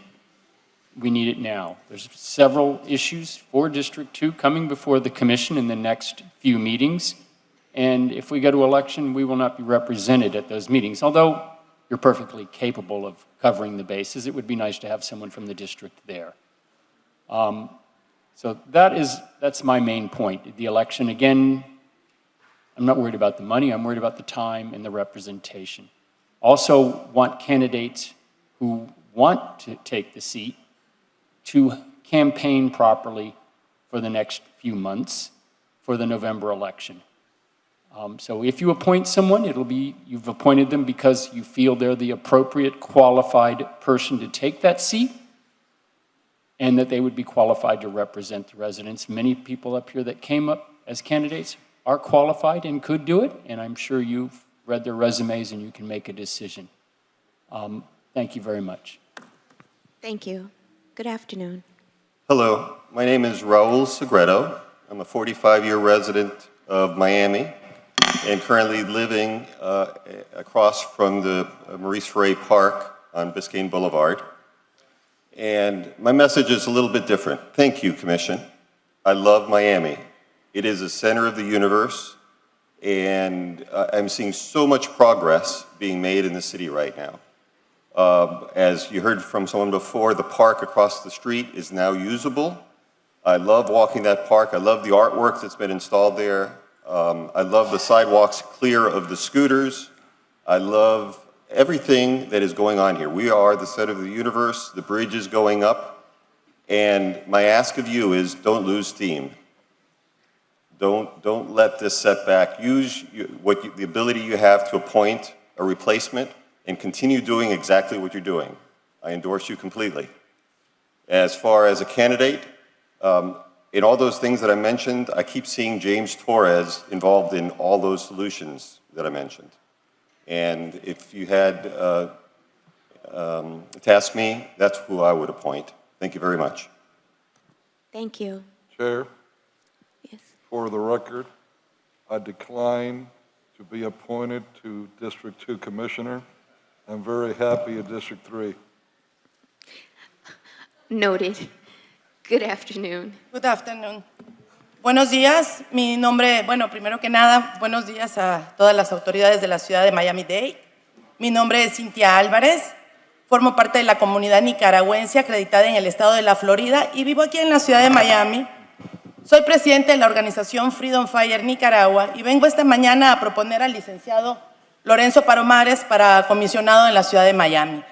No hablo fluidamente el inglés, así que la ciudad me hizo el favor de brindarme una traductora que va a decir mis 4 líneas. Gracias. Okay. Good afternoon. My name is Cintia Alvarez. I belong to the Florida Nicaraguan community. I am the president of the Freedom Fighters of Nicaragua's organization. I am here today to support the appointment of Lorenzo Palomares for the City of Miami Commissioner position. Mr. Palomares has a remarkable humanitarian and professional background to be our city commissioner. Our Nicaraguan community highly supports and will benefit from Mr. Palomares' leadership if chosen as commissioner. Unfortunately, we are living a time of losses and disappointments regarding our civil rights, and even our freedom of speech is being affected and censored. We support Mr. Palomares' election as our city's commissioner. He will bring back positive and effective changes. We all want and need his leadership and guidance.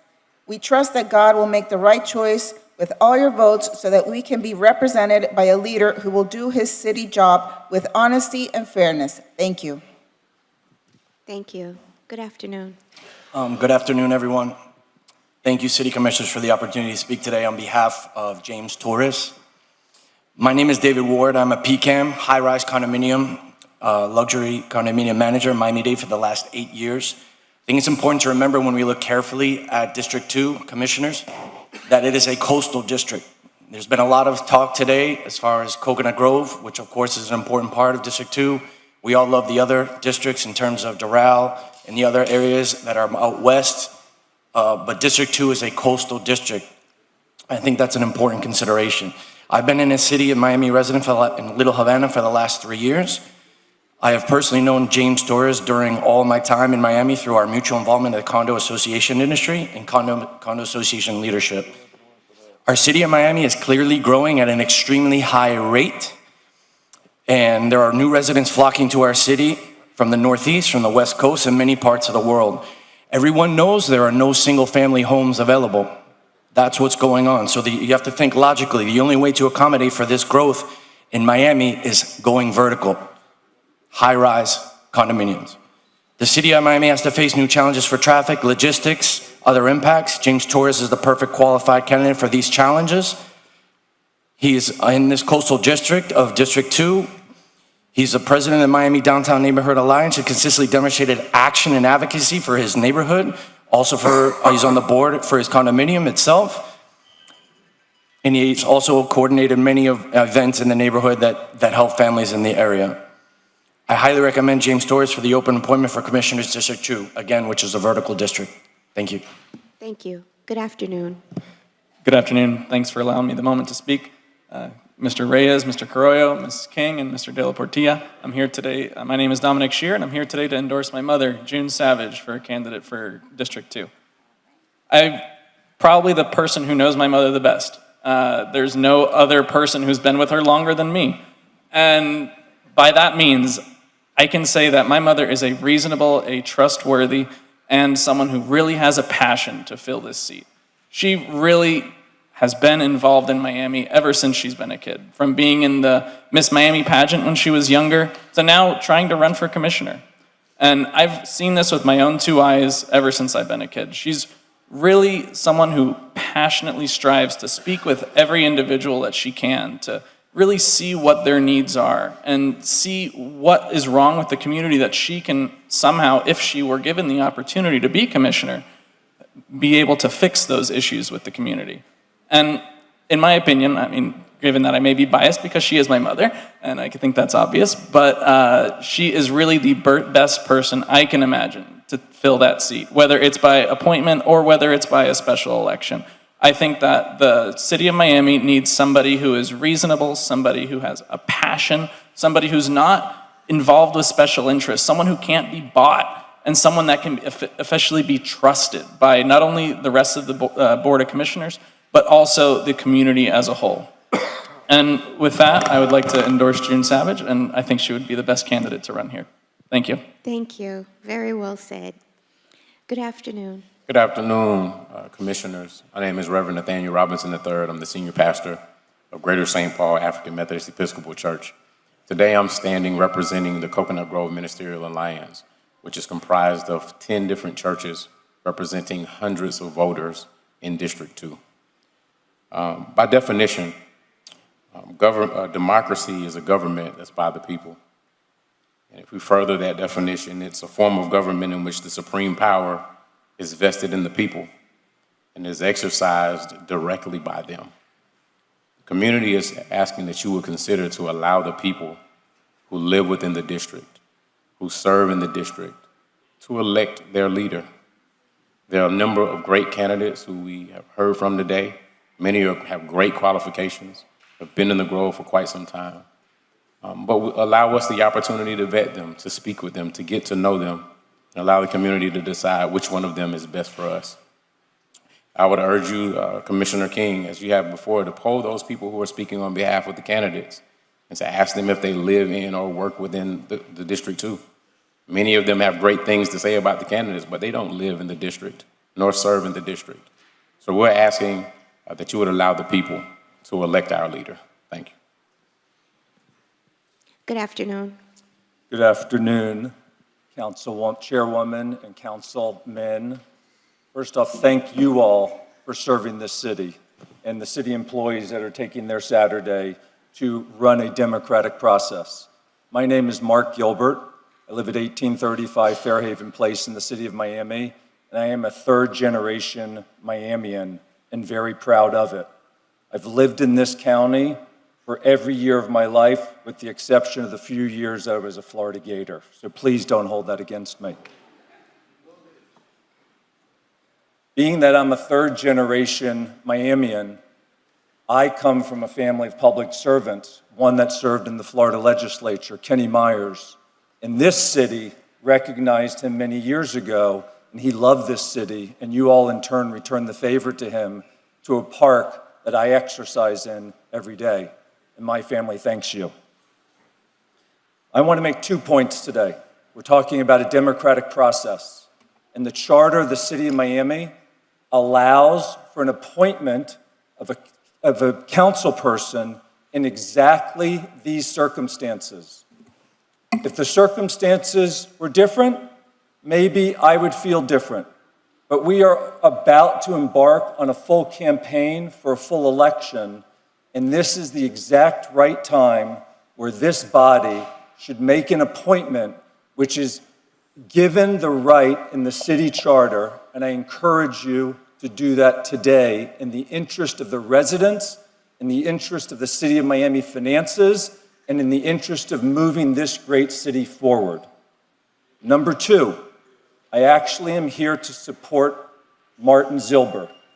I have known Martin since before I was in high school, and my wife has known Martin since before they were in elementary school. And Martin actually comes from a city of public servants, because for a brief while, Thank you. Thank you. Good afternoon. Good afternoon. Thanks for having me. My name is Jens Klapacz. I live at 1100 Biscayne Boulevard. 12 years in Miami, so I was hoping to get a cafecito because I was here since 10 a.m. 4 years in downtown, I'm here to support James Torres, and here's why. So coming from Germany, born and raised, and now a US citizen, and live in the most beautiful city in the world, working with Commissioner Carollo, with him, people always complain, always. And you guys get like things done. So we need someone who understands, not only Miami PD, the commission, how the government works, somebody rolls up the sleeve, like I can text him, call him. That's how we got to know each other, through the DNA. I always called him, text him, say, Jens, stop complaining, come with me. And he made it happen. Like we cleaned up the park, now beautiful, beautiful park where we can walk with people. Families have picnics, I can walk my dog, being safe at any time in the day. But also more importantly, like there's so much more we need to do in our district too, around downtown, even here in the Coconut Grove. So he will be the right guy. That's why I'm supporting the special appointment for James Torres. Thank you very much. Good afternoon, Nathan Curlin, 3132 Day Avenue. We started out today that reminded me very much like my beautiful wife, Cecilia, who's sitting right there. She believes that running late is a form of exercise. Commissioners, we in District 2, whether it be Coconut Grove or whether it be downtown, are feeling a bit bruised by this iteration of the City Commission. We have not elected a single one of you, and yet you are our representatives. We beseeched you not to redistrict Coconut Grove. You did that anyway. You wanted to turn Virginia Key into a homeless village. These are the kinds of things that really do not sit well, but what really does not sit well with many of us is that you would now appoint someone that we have the right to vote. We have good candidates, James Torres, Kendall Coffey, Martin Zilber. We have candidates worthy of our votes, but we, the people, should have the right to exercise them. And I thank you very much for your attention. Thank you. Good afternoon. Good afternoon. Happy New Year to all of you. My name is Anna Nasher, and I am here to endorse Martin Zilber. My former boss of 5 years, I was his judicial assistant both in juvenile dependency and criminal court. And when I learned of this opportunity, I can just say that if you want the job done, you've got a great candidate. His tenacity, his drive is incredible. Over the course of 5 years, I got to know him personally as well. He's a family man. He adores Miami and the Grove. He's resilient. He can face difficult situations and get through them, and he just takes care of business in the most efficient way I've really seen any other person do it. So I'm just here to let you know that as his friend and his former employee, I completely endorse him for the city, and I think it would be a great fit for everybody and the community. Thank you. You're welcome. Do you live in the district? I live at 4530 Ingram Highway. It's 33133, but it's considered the Gables, and I consider it the Grove. I see. Okay. Thank you. Thank you. Thank you. Good afternoon. Good afternoon. Thank you for the opportunity to be here. I'm here on behalf of Martin Zilber. My name is Robert Barrar. I'm an attorney here in Miami. I've known Martin ever since I moved here, I guess in the late 80s, when I was a prosecutor after being hired by Janet Reno. Martin was an intern at the state attorney's office when I was there. I've known him in private practice. I've known him as a judge, appeared in front of him many times. Now, unfortunately, he didn't always rule my way, but sometimes that happens.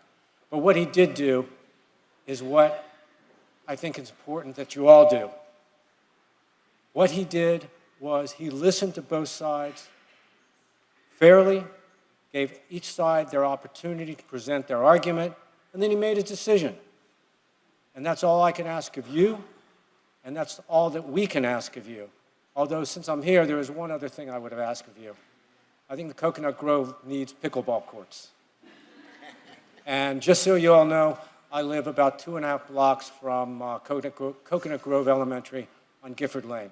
So thank you all for letting me be here, and bring on those pickleball courts. Thank you. Good afternoon. Good Good afternoon. to see you, Reverend Dunn. It's good to see you too, Madam Chair, Vice Chairman and Commissioners. My name is Richard P. Dunn II.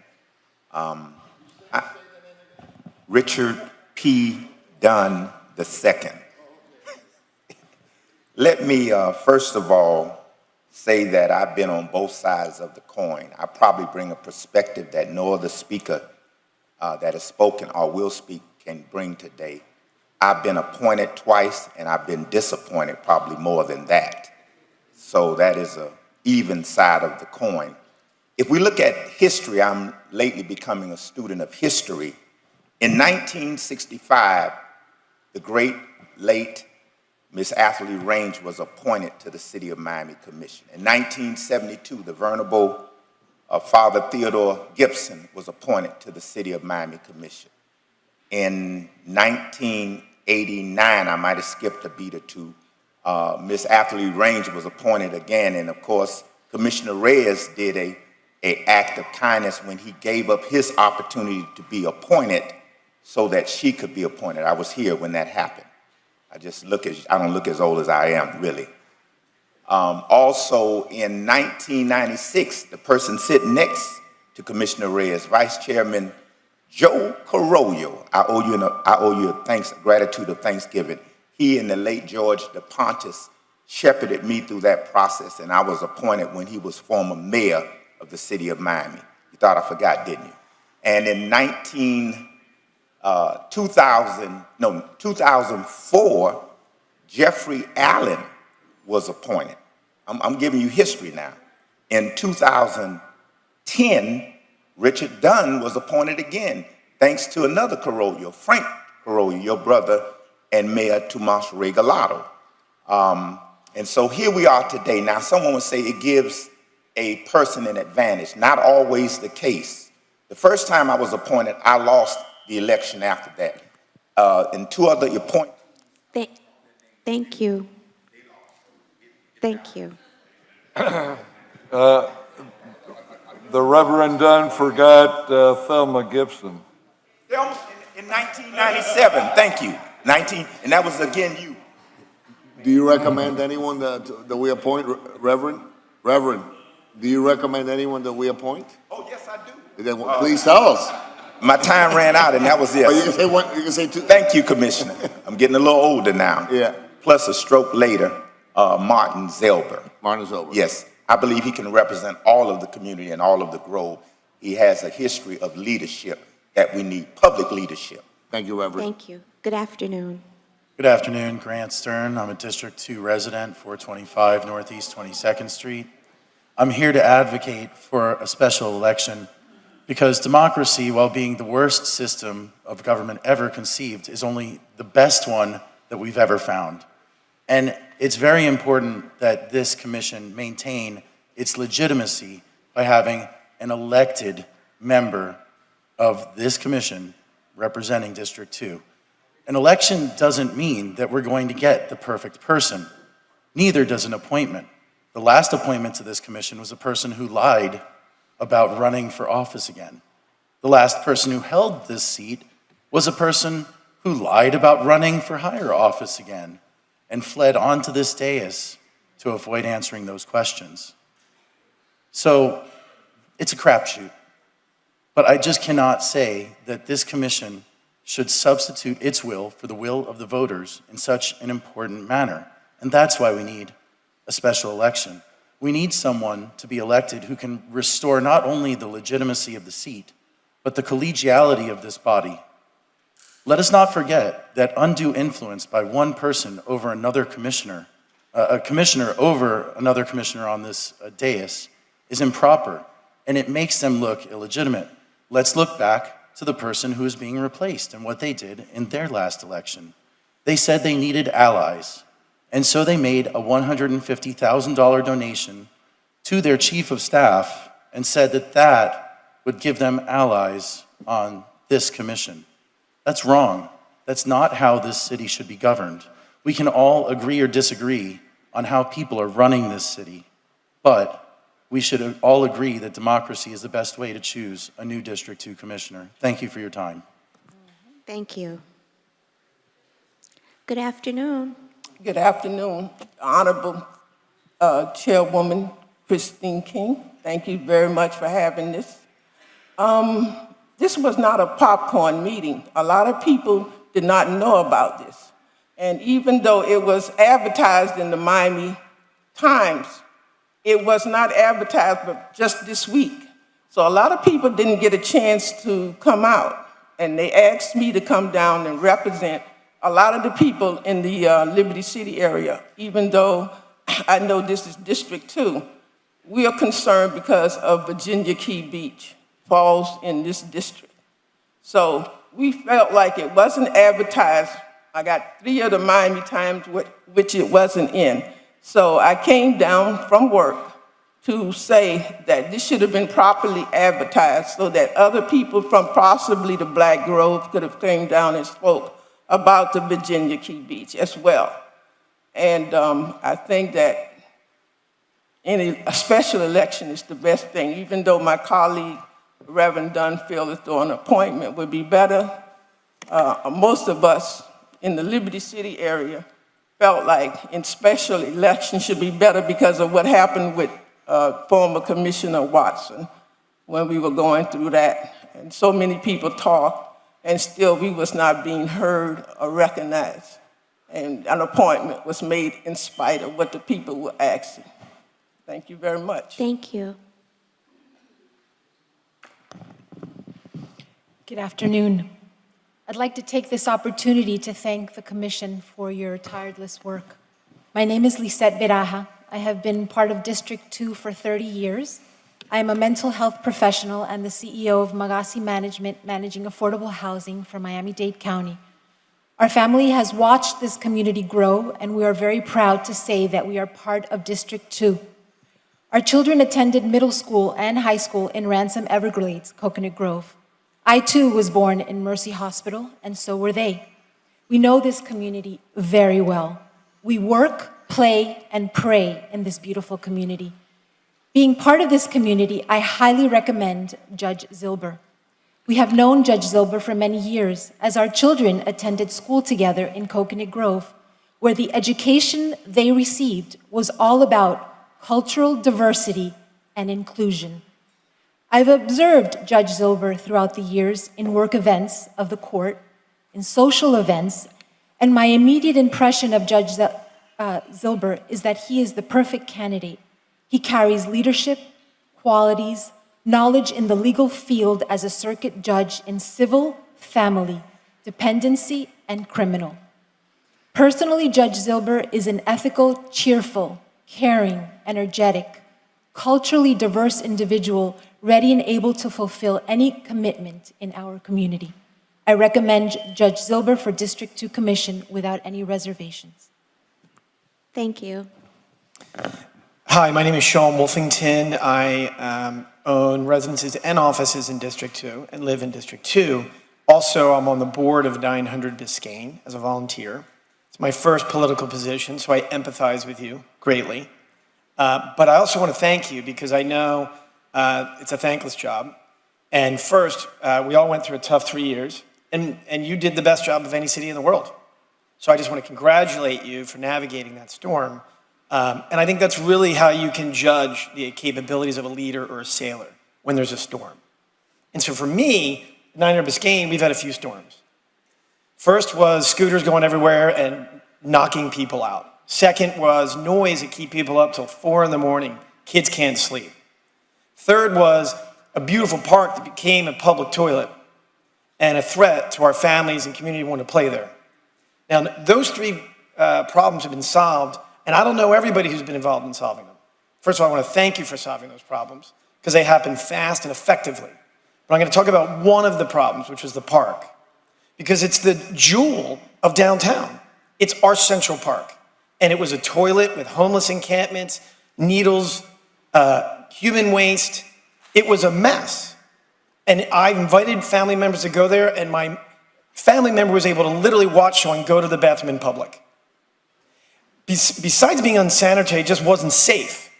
So I witnessed one person I don't know, James Torres, bring the Miami police, the mayor's office, some of the commissioners, the chairman of the park together along with the homeless task force, so that there could be a compassion solution for homeless people to find shelters and not just be discarded. However, that park today is the nicest park in Miami. Go visit it. The needles and waste have been replaced with landscaping, flowers, art, walking paths. Today, you go there and you'll see more people there today. Thank you. Thank you.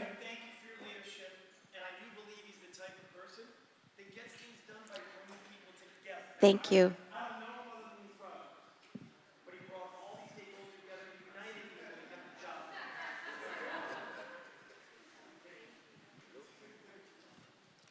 Good afternoon, Reverend.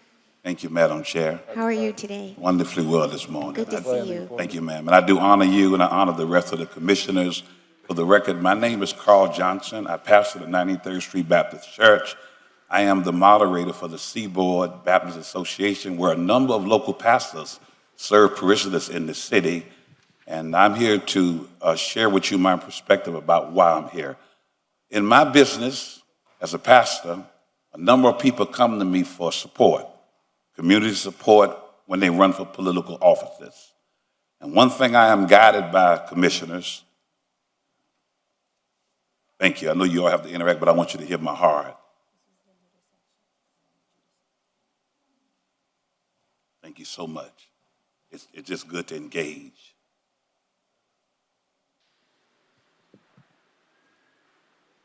Thank you so much. In my business as a respectful pastor, a number of people come to me for support. I'm guided by one main principle. In God I trust, everybody else I check out. And I've been doing that down through the years. I stand to say to you guys and you commissioners, I've checked out Martin Zilber. I've had a time to spend time with him. He's sincere, he's sure, he's honest, he has interpersonal skills, and he's a man that cares about his community. I endorse him as a judge, and now I come to ask for your support to give him the role as a commissioner. Ms. Corolla was blessed me many years ago when he gave me keys to the city. In 2000, 7 pastors, it was gatekeepers. You gave us keys to the city. If those keys mean anything to you now, Mr. Corolla, I ask you to support me to give Martin Zilber the job for your vote. Thank you very much. Thank you. Good afternoon. Good afternoon, bon après-midi tout le monde. My name is Claudine Sada. I live at 3629 Grand Avenue. I'm here as a federally certified interpreter with experience in the courts for over 34 years. And Judge Martin is the man that should be nominated. And no special election with another election in November. We need those $300 and some thousand in the community. Please, just nominate someone. Martin, to me, Judge Martin is your best bet because he can start right then and there. Please do what you can. Thank you. That's it.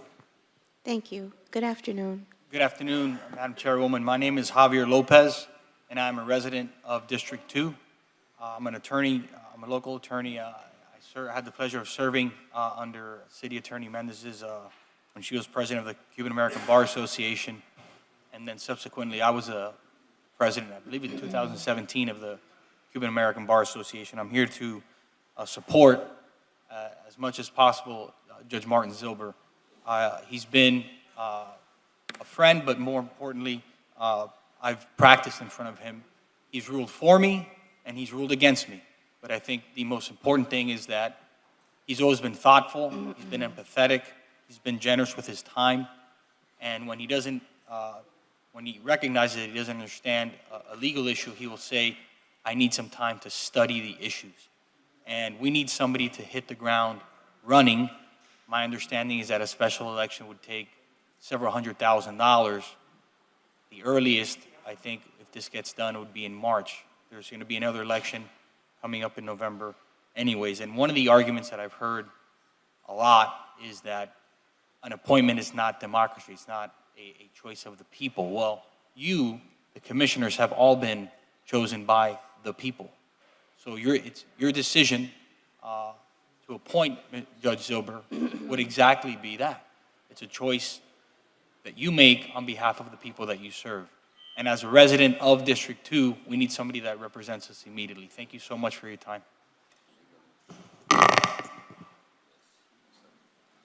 Good afternoon. Good afternoon. Thank you all. Thank you to our law enforcement and our firefighters for being here, in addition to our commissioners. My name is Valerie Ledesma. I live in downtown Miami, Biscayne. I have lived there since 2018. When I moved in, it was not safe for me to walk with my then 18-month-old daughter through Bayfront Park. As the time has evolved, I want to thank James Torres for spearheading downtown development and making a difference in our lives, even if it's just one person, but now today I see there's been many. He is 100% committed to making change effectively, quickly, and that's what we need. We don't want people who are going to sit there and waste time. 10 months is a long time. Think about the lockdown. We need to move forward as a community, and I am suggesting to the commissioners to appoint Mr. Torres. You know, he's helped chair multiple different things, such as flooding, riots in downtown, Ultra, Super Bowl, our biggest nuisance, scooters, which is an endangerment to children. He's always been there on the streets, doing the things that a lot of people don't do. And that's something that Miami is missing. Good, hardworking individuals who walk the streets and listen to residents. I don't always agree with his tactics, but I will tell you, he is effective, and I do support him, and I hope you all will too. Thank you. Thank you. Good afternoon. Good afternoon, Madam Chairwoman and Commissioners. Thank you for the opportunity to speak today on behalf of Martin Zilber. My name is Michael Feldman. I'm an attorney, and I work in downtown Miami. In fact, I'm a colleague and law partner with Mr. Zilber. Prior to working with Mr. Zilber, I appeared before him as an attorney, and even when he ruled against me, which sometimes happened more than I'd liked, his rulings were thoughtful, and he attempted to get complicated issues correct, and you can't ask any more than that from anybody in a tough position. The last 2 years, I've had an opportunity to work with Martin on a daily basis, and I've gotten to know him very intimately, and I can tell you that at his core, he is a good human being. He is a good person. He's always striving to do the right thing. I know he has the background to deal with all of the issues that will come before him if he sits in this chair, and I know that he cares about this community. And I do know that this district and the community will be better with him than without him.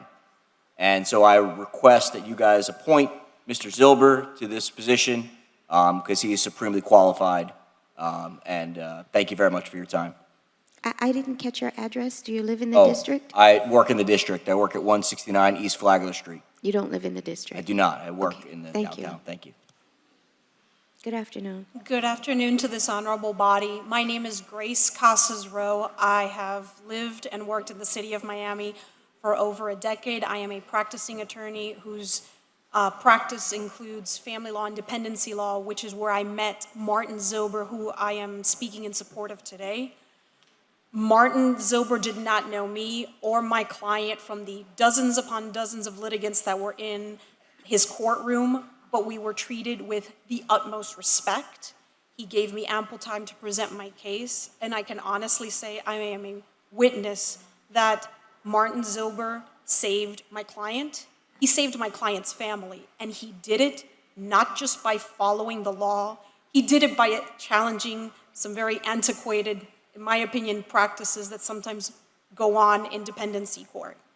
Had it not been for Martin Zilber's judgment and compassion, I don't know what would have happened to my client, but I do know that today a family is together because of Martin Zilber.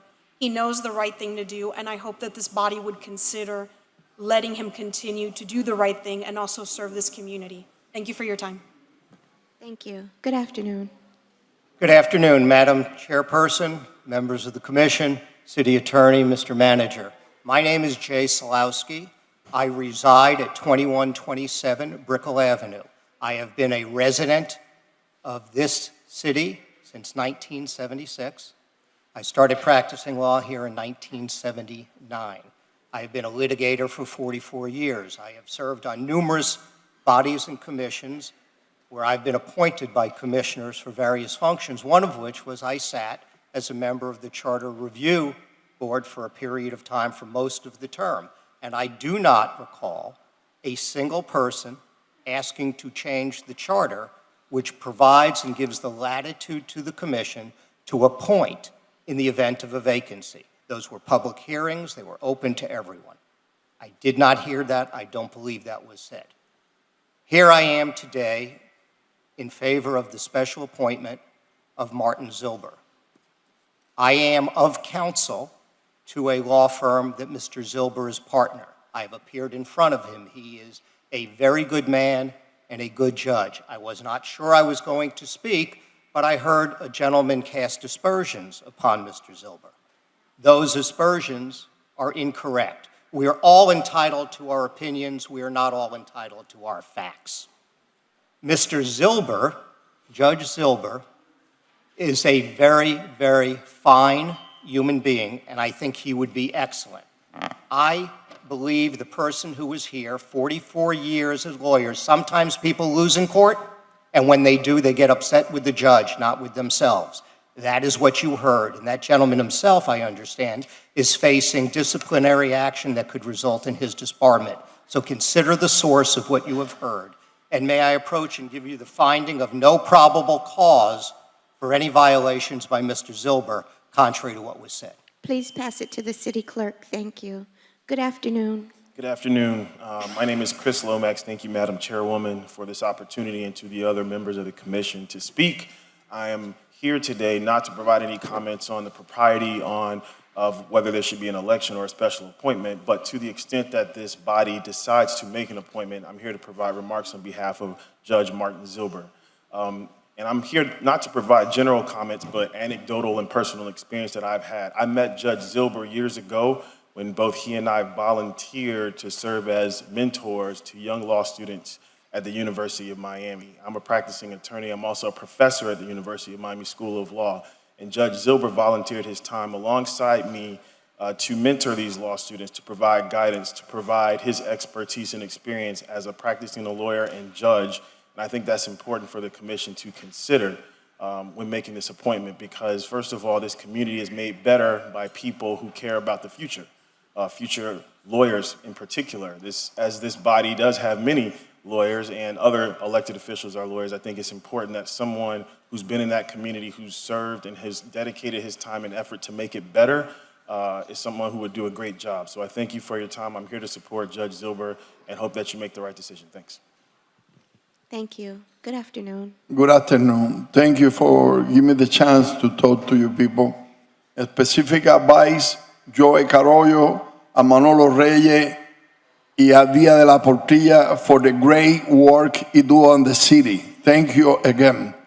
Listen, this moment, I'm coming for talk to my friend, Dr. Lorenzo Palomare. I live in this city, but I'm working in this city for more than 20 years. I'm coming from 1989 to New York to here. I wanted the city is do it the same way it do it today. Now, I'm very concerned when they try to expand. I prefer you do a decision because that way you got to save it, the money for the tax you can put in some place and do a better way. I recommend the light is coming to you for the God and make it the right position.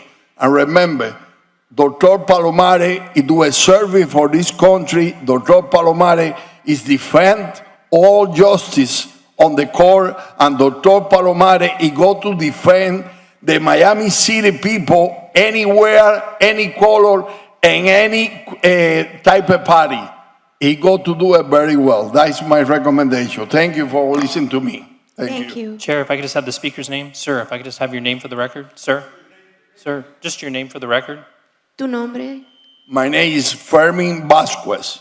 I live in the zip code 33133.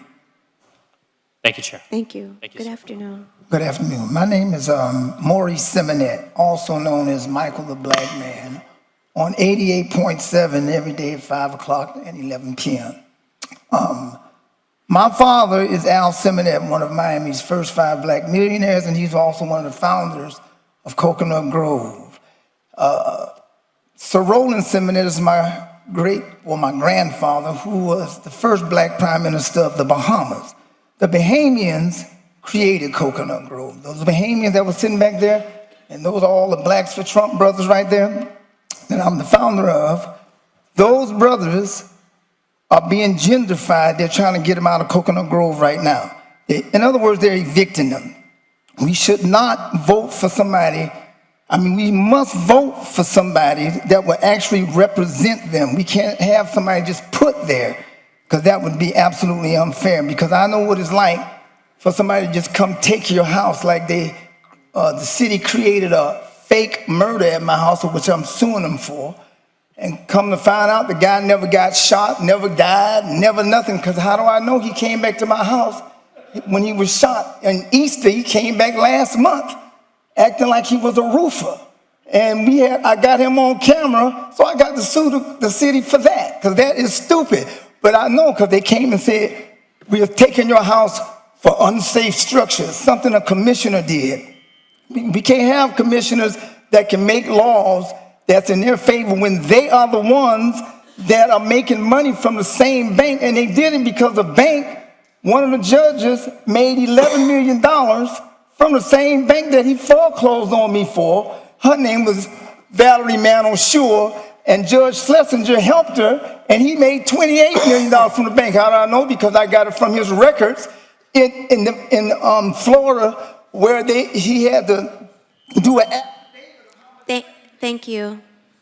Thank you.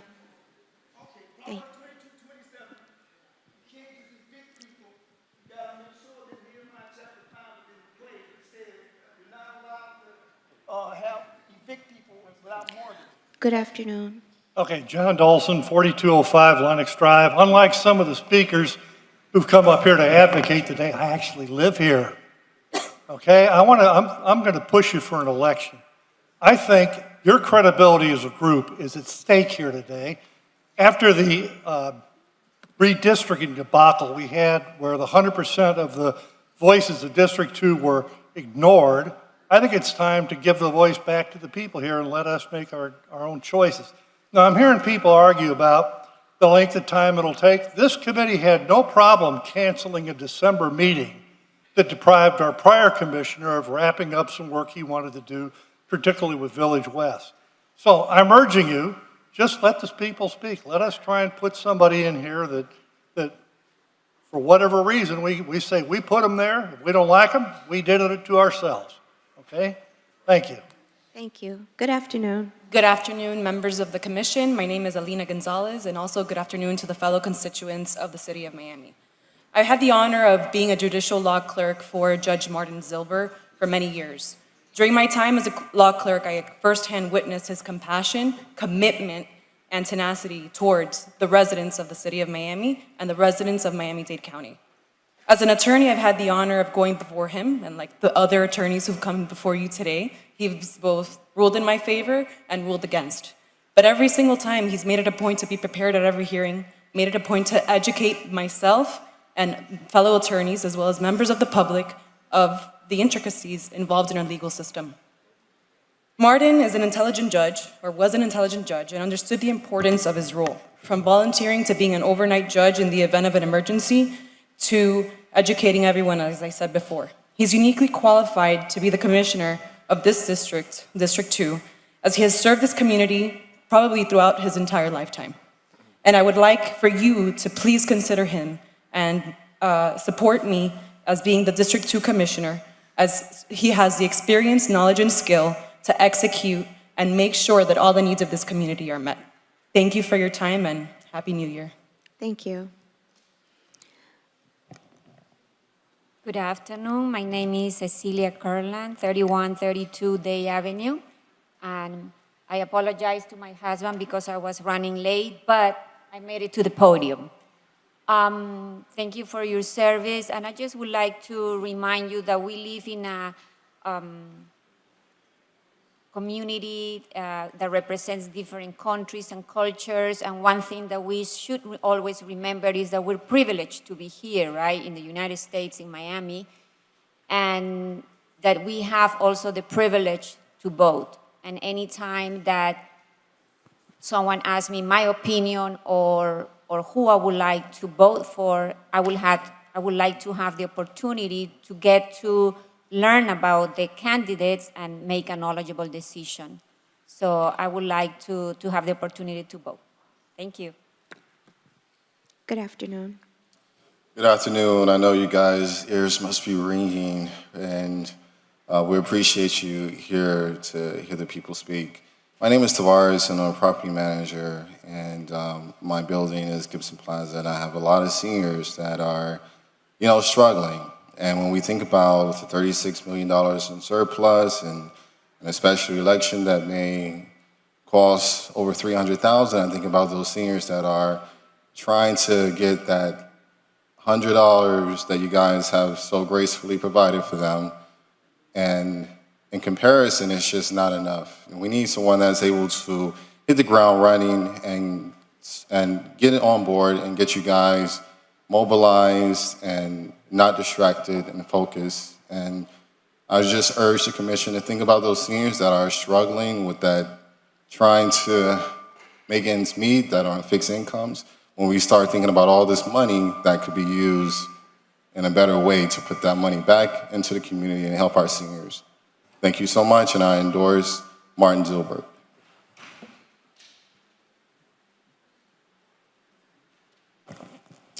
Debbie Jolson, 4205 Lenox Drive in Coconut Grove. First of all, I'd like to thank Commissioner King and Commissioner Reyes for being here at 10 o'clock. I appreciate you being here on time.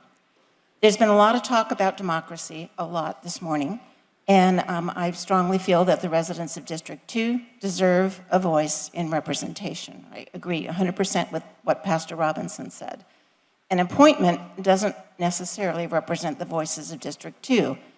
As a matter of fact, we didn't elect any of you. We elected someone whose seat is now vacant, and I feel like it's very important for us to do that. In addition, many of the items that came before you these last 4 years, 8 years, that affected us in District 2 were not supported by people sitting on the dais right now. The redistricting, historic preservation, Virginia Key, the NCD revisions. So I really, for those reasons, support a special election. Thank you. Good afternoon. Good afternoon. Thank you for all your public service, and I too am a public service for 40 years. I work in Brickell for the last 28 years, and I've lived in downtown for the last 11 years. I'm here to support the appointment of James Torres, and I did send you all an email about the traits that he possesses with respect to making what the traits are as a good commissioner: management, leadership, and communication. I'm a president of the board of directors for Met One, and I serve as an executive director that Mr. Torres leads as our president of the Downtown Neighborhood Alliance. As we understand, Miami has transitioned and is continuing to transition, and I commend all of you for trying to stay up, keep up with everything that we're being impacted, whether, with structural, with traffic congestions. We hear it from our residents of the issues. And I have to commend Mr. Torres, because pretty much single-handedly, he has really taken our community of downtown and really made us involved, whether it's cleaning up the streets, having event days, or planting and movie nights. It's really a community, and he has made changes, like many of the other people have said, cleaning up our community. If any of you want to see, if you know, there's a lot of people here that have been here for a while. Come downtown and see the difference. He has proven actions speak louder than words. He's not a politician. He's a community leader, and I believe that he should be appointed, because we need representation immediately while you guys are making these important decisions on what is going to be addressed and what is not. A special election would delay that, and we would not have a voice. And for that reason, I hope that you take that consideration and appoint Mr. Torres. Thank you. Thank you. Good afternoon. Good afternoon. Good afternoon. My name is Richard Krinsman. I live at 2645 South Bayshore Drive, Coconut Grove. I am also a member of the same firm as Judge Zilber. There is precedent for the appointment of a commissioner. The governor of the state of Florida is allowed to appoint vacancies of school board, sheriffs, and various other positions and elected positions in the state of Florida. There's no reason why the commission cannot appoint a vacancy. Secondly, we need, District 2, which I live in for the last 25 years, needs representation now, not 5 months from now. We need to be represented now. I know everybody else is concerned about representation, but having an election puts off that representation for 4 or 5 months, and that's not good for District 2. Therefore, I've known Judge Zilber since he was a toddler, and for all the reasons you've heard already, I recommend his appointment. Thank you. Good afternoon. Good afternoon. John Snyder. I live at 3980 Hardy Avenue. I'm the president of the South Grove Neighborhood Association, but I'm speaking just for myself. I'm in favor of the special election under the circumstances. Basically, any business that comes before you during the next several months will require that 3 of you vote in favor of it. So a delay until March or April is not that significant. In addition, as others have pointed out, whatever decision you make to appoint a person will give that person an advantage when the election comes up. Therefore, selecting someone like Mr. Coffey would be advisable, since he is committed to only serving for the interim. So I ask you to consider those things and make the best judgment that you can. While many are in favor of an election, there are arguments on both sides, which we see. Thank you. Good afternoon. Good afternoon. My name is Dr. John Chambers. I'm the president of the Coconut Grove Minister Alliance. I live at 3642 Thomas Avenue, lifelong residence.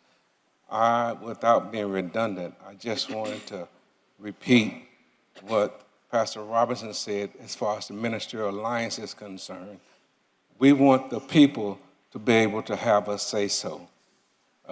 As a minister, it said, Romans 8:14 says, those that are led by the Spirit of God, they are the mature in God.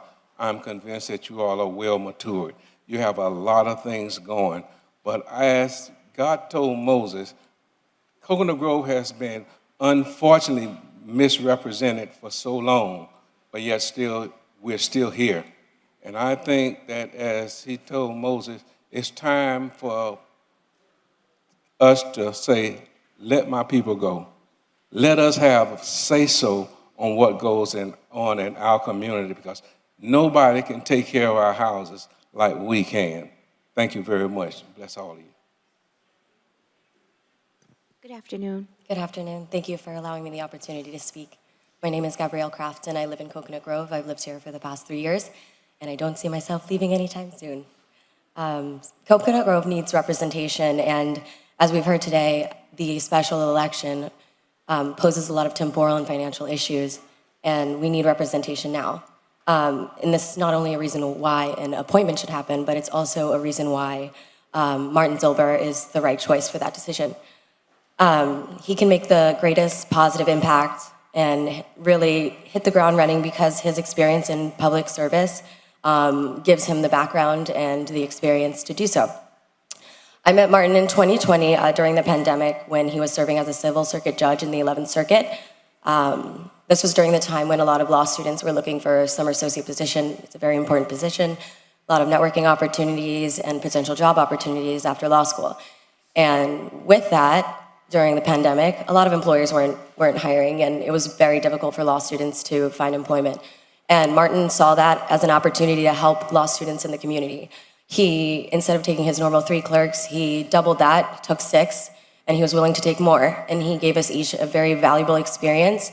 And I think that's exactly the quality you want in a public servant, somebody who is going to step up to the plate in difficult circumstances, uncertain circumstances, and he's going to be a leader that will guide the community, support the members of the community, someone who's going to recognize problems in the community, look for ways to solve those problems, and not for the benefit of himself, but for the benefit of the members of that community. I was able to observe how Martin ran his courtroom. He did so with fairness, compassion, and never forgetting his commitment to the members of the community that he was serving. So for those reasons, and for reasons you've heard before, I support him for appointment of the 2nd District. Thank you. Good afternoon. Good afternoon. My name is Victor Legra. I live in the zip code 33175.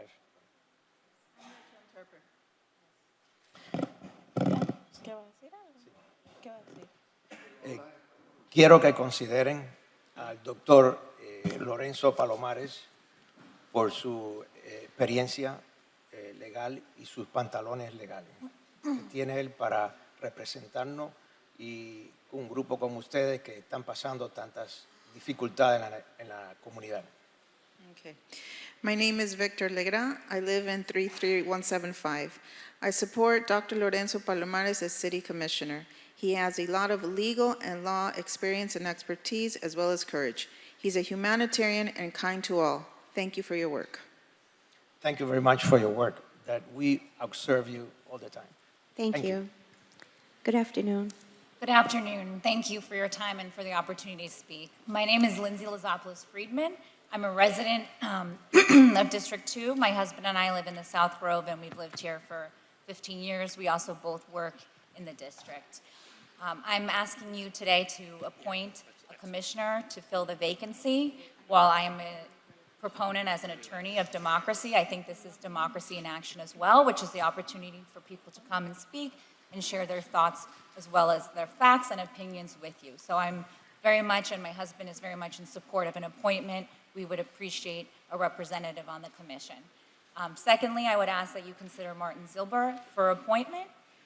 In addition to all the qualities that you've already heard, I would just add that he's very committed to our district. He's a longtime resident of our district, and he's a dedicated public servant. So thank you very much for your time, and we appreciate you. Good afternoon. My name is Daniel Iribarren. I'm a resident and business owner in downtown Miami. Irene is going to help me with my speech. She's going to be my interpreter. Okay. Hello, my name is Daniel Iribarren. I am here today to support James Torres. Mr. Torres belongs to our community. He's my neighbor, and he's the president of the DNA. Therefore, he understands our needs as well as our challenges. He works very well and hard towards our benefits.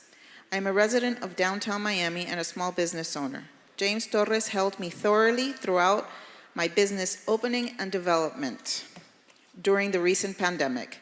Mr. Torres has been a great asset in all areas of our community. James is a team player. He provides his network at all times to our community. This is very important to make things happen. Thank you. Thank you. Good afternoon. Good afternoon. Thank you for having us and having this meeting here. I'm here to advocate democracy, and I would like to see if we would have the opportunity to vote for the person to take this chair. Reasons is, well, I hear a lot about Torres. As a matter of fact, my wife's last name is Torres, so maybe they're related. And I hear a lot of nice, beautiful things about everybody else, from judges and everybody else that's been nominated for the seat and everything. And I think that would be the reason for us to learn more about these people. Personally, I don't know Torres himself, but I would like to know about him. I'm here to support, actually, June Savage. She's a resident that I've met in the streets. Of course, I'm a resident here in 3517 Crystal View Court of Coconut Grove. And people that I see walking around and talking and, like we said, bringing the community together, that's the persons I find myself aligning with. But anyway, to make the matter short, I definitely do wish to go with voting, and I think everybody should. And I applaud everybody else that have brought up all of these great candidates, and maybe we should just bring it up to a vote, even if it's for 10 months, and then take it from there. Thank you very much for your time. Chair, if I could have the speaker's name, sir. Sir, your name? Kenneth Sain, S-E-I-N. Thank you. Good Good afternoon, Stephen Leidner, 103, 1130, 102nd Street, 33154. Thank you, Commission, for this attention. I would like to suggest that this Commission consider appointing a commissioner that can advocate and is sensitive to the issues of Virginia Key Beach Park. This Commission has taken this park on as a fundamental issue that you would like to advocate for, and I suggest that your appointment, if one is made, be an individual who shares that sentiment, shares that passion. I think a lot of wounds can be healed if that appointment is made in light of Virginia Key Beach Park. Thank you.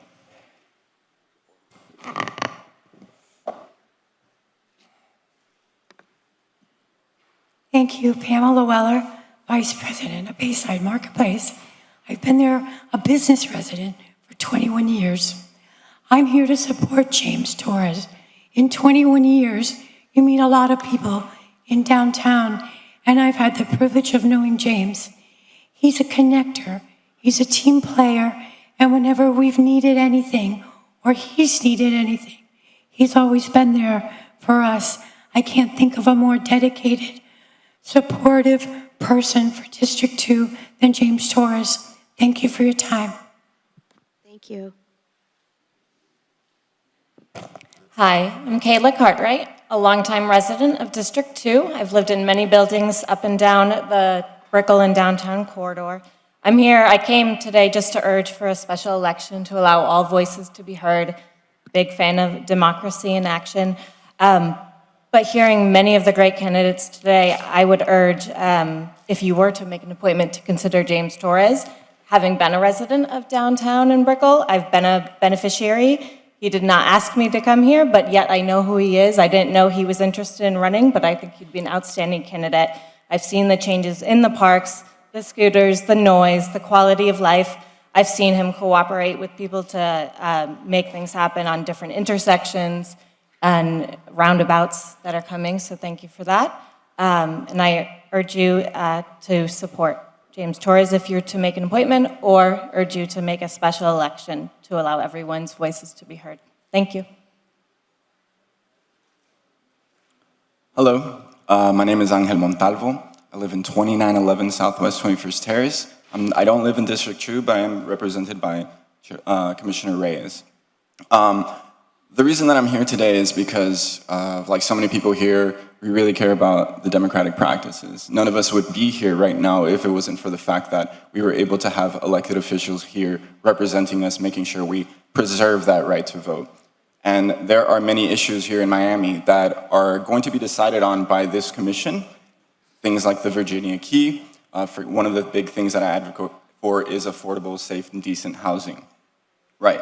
So I believe, as somebody who's an advocate for these issues, that we should really support the special election. I think that we should make sure that people have the right to learn more about who their elected officials are going to be, but also have the chance to engage with them, because in that time we would be able to make sure that we can communicate with these people directly.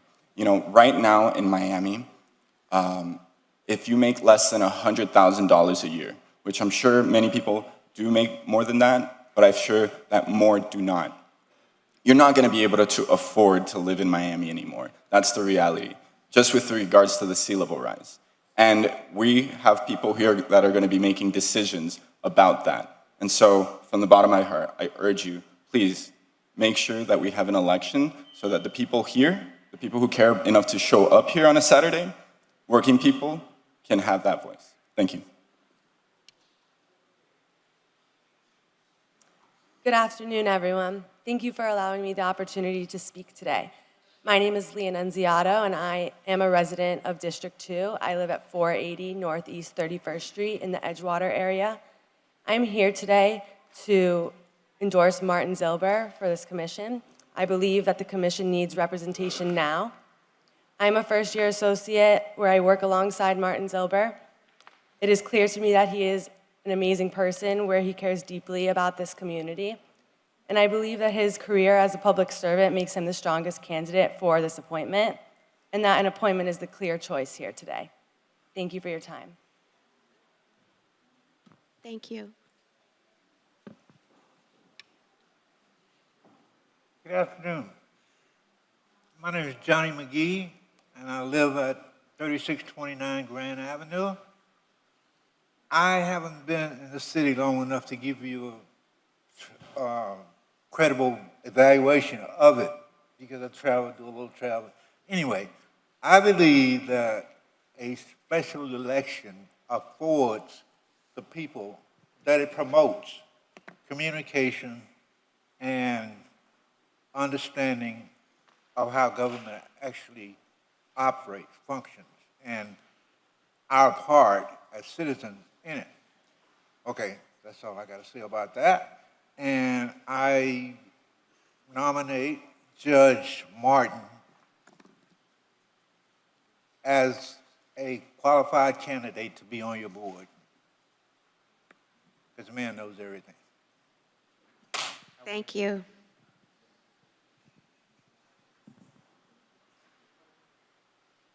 Good afternoon. Mi nombre es Jorge Wong. Con mucho respeto para el comisionado Manolo Reyes, vice-chairman Joe Carollo, señor de la Portilla y chairman Christy King. Yo vine de Nicaragua en 1978. Okay. Hi, my name is Jorge Wong. I am Nicaraguan. I came in 1978 when the Sandinista government took over Nicaragua. The U.S. is a great nation, and it welcomed us with open arms. I am here today to support Dr. Lorenzo Palomares as City Commissioner. He's loyal and an exemplary citizen, head of family, and an excellent professional. He's the right person to serve us as City Commissioner and our district. Thank you. Thank you. Good afternoon. My name is Dr. Ruth Ewing. I've 3620 Percival Avenue in District 2, and I'm here to request that the Commission seriously consider allowing us a special election. I believe it certainly reflects the voice of everyone who stands to cast their vote according to their wishes, their desires, and how they believe this person will best represent them moving into the future. Thank you. Thank you. My name is Kerry Johnson, live at 830 Northeast 86th Street. I have property in every district that it almost is in Miami and Dade County. Okay, I own quite a bit of property. My thing is that I think that I've been listening to a lot of people come up here and speak.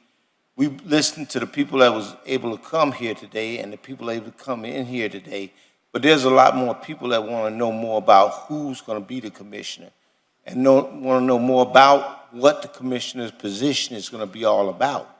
I think that we need to let the people make the election so that people will know what this position holds and how important it is to the community. And that everybody needs to say who they really want to represent, because I've heard a lot of people come up here and represent the people they either work for or people that they know or people that's personal. But that doesn't include the total amount of people that's in the community. And there's a lot of people in the community that may not have been able to make it here today to be able to be in part of this commission that wants to know, well, who's going to be the next commissioner. So I think it should be open for election and not something that take a long time, but something that's put into place immediately, that somebody is being able in that community, in District 2, that can say who they really want to represent.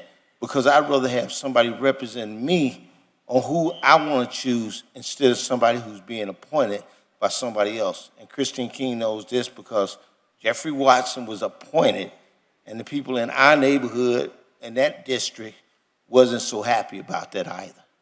Thank you. Good afternoon. Good afternoon. Evelio Medina, President, Founder, and Servant of the Miami Brickell Chamber of Commerce, 1110 Brickell Ave. I'm from the school of thought that I believe, they talk about democracy in the United States. We're not a democracy, we're a republic, one republic. And it's one vote for one person. That said, I also understand, as a former councilman, the importance that you guys hold and the statute and city ordinances that you got to uphold. So that being said, 5 months of having a vacancy, there has to be a representation from, especially District 2. One thing that I've learned from my good friend, Ernesto Cuesta, look, District 2, for me, every Alapata, every Flagami, obviously, Pequeña Habana, and the area you represent, Madam Chairwoman, is vital for Miami. But 72% of the money, of the $1 billion that comes to this city, comes from that area of District 2, Brickell. We have to understand that what's happened the last 30 months, we have major issues. We have affordability issues. People cannot afford to live in this place. We got to be worried about that. I came to Mayor Suarez years ago and told him about what's happening with homelessness. I brought someone out of Chicago, a Safe Haven Foundation that takes 5,400 people out of homelessness to come and bring that solution here. We need to tackle what's happening. If it rains 2 hours in Brickell, you use your car over there. The bottom line is there's a lot of big issues. You guys do what you have to do. I hear, obviously, Palomares and everybody involved. The gentleman that's an amazing fellow is this doctor over here that brings a different perspective, Suarez Menendez. Look him over also, and then let everybody run and do what they have to do, and the people decide. Thank you for your time. Thank you for your service. Feliz Año Nuevo. Que Dios lo bendiga. Thank you.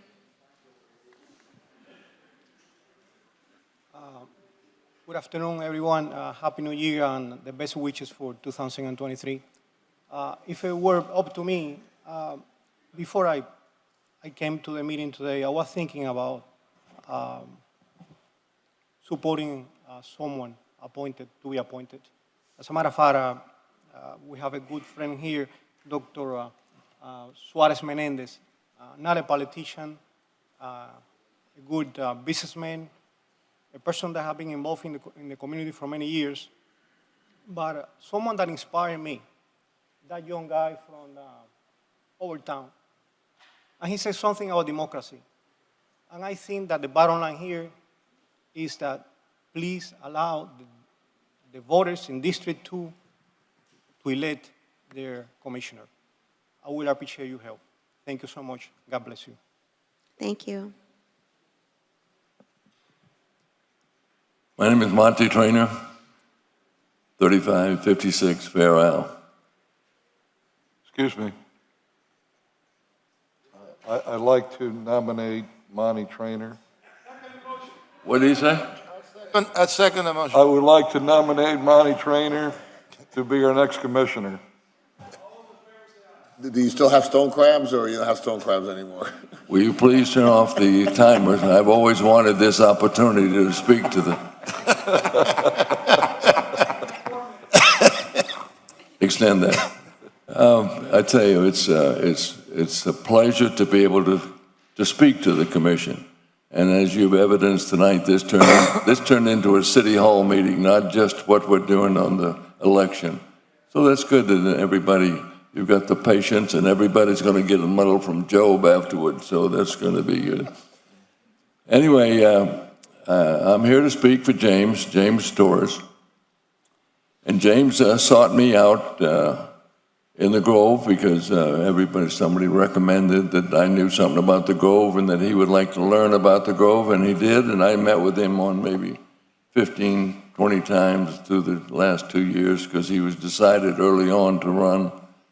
And he knew I had a passion for the West Grove because that's always been a big passion of mine, and of course, Center Grove and Monty's was, we built that 53 years ago, so that's my credibility where I can speak for the Grove and what's needed, and I versed him on the traffic, the development, and the Commodore, and the restaurants, and everything that the City Commission and the bid has been very successful in providing the leadership, and along with our commission has a lot of leadership for Coconut Grove over the years.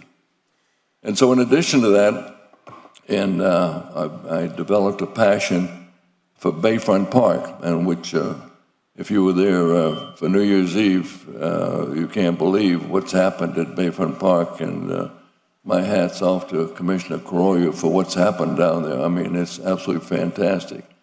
And of course, I think James has had quite a bit to do with helping with the park and the development.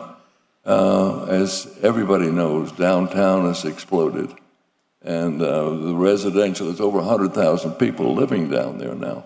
So we've had somebody come in on the DNR and the DDA to help us develop downtown. And it's really developing into something nice in the park.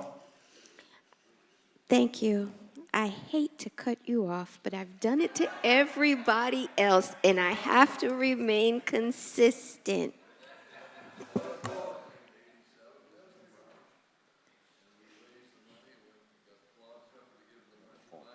Dollars to build that park, so that's why I'm so interested.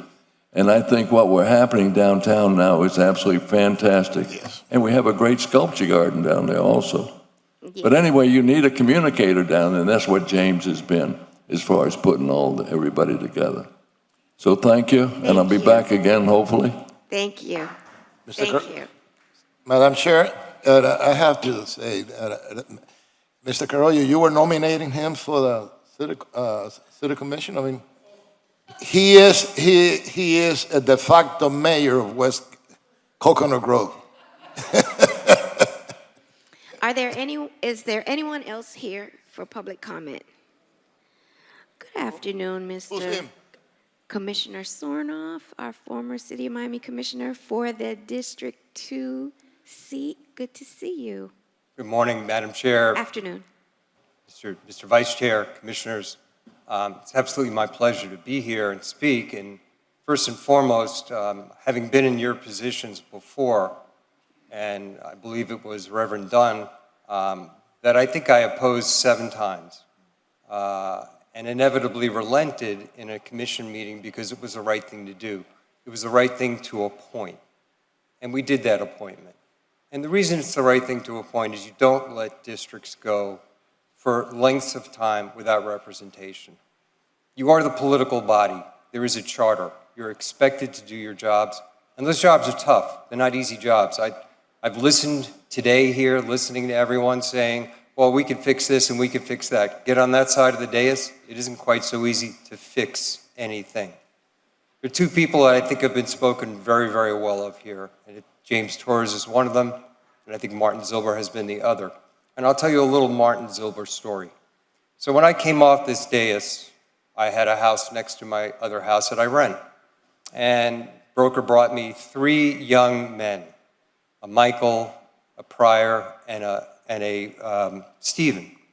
And they were going to UM Law School and UM Med School, and I said, I have really no interest in having a UM student rent my place. And they said, I think you'll like who it is. It's Judge Zilver's son. It's another famous lawyer, Stephen's son. And Michael Pryor was a pretty well-respected boy in his own right, too, going to UM Law School. And I guess you come off this day as feeling pretty powerful. And you think to yourself, okay, let me have the parents come down. And as I looked at each one of the parents, I said, whatever they do to this place, I'm going to hold you personally responsible. And I got to tell you, they were the best tenants I've ever had for 3 years.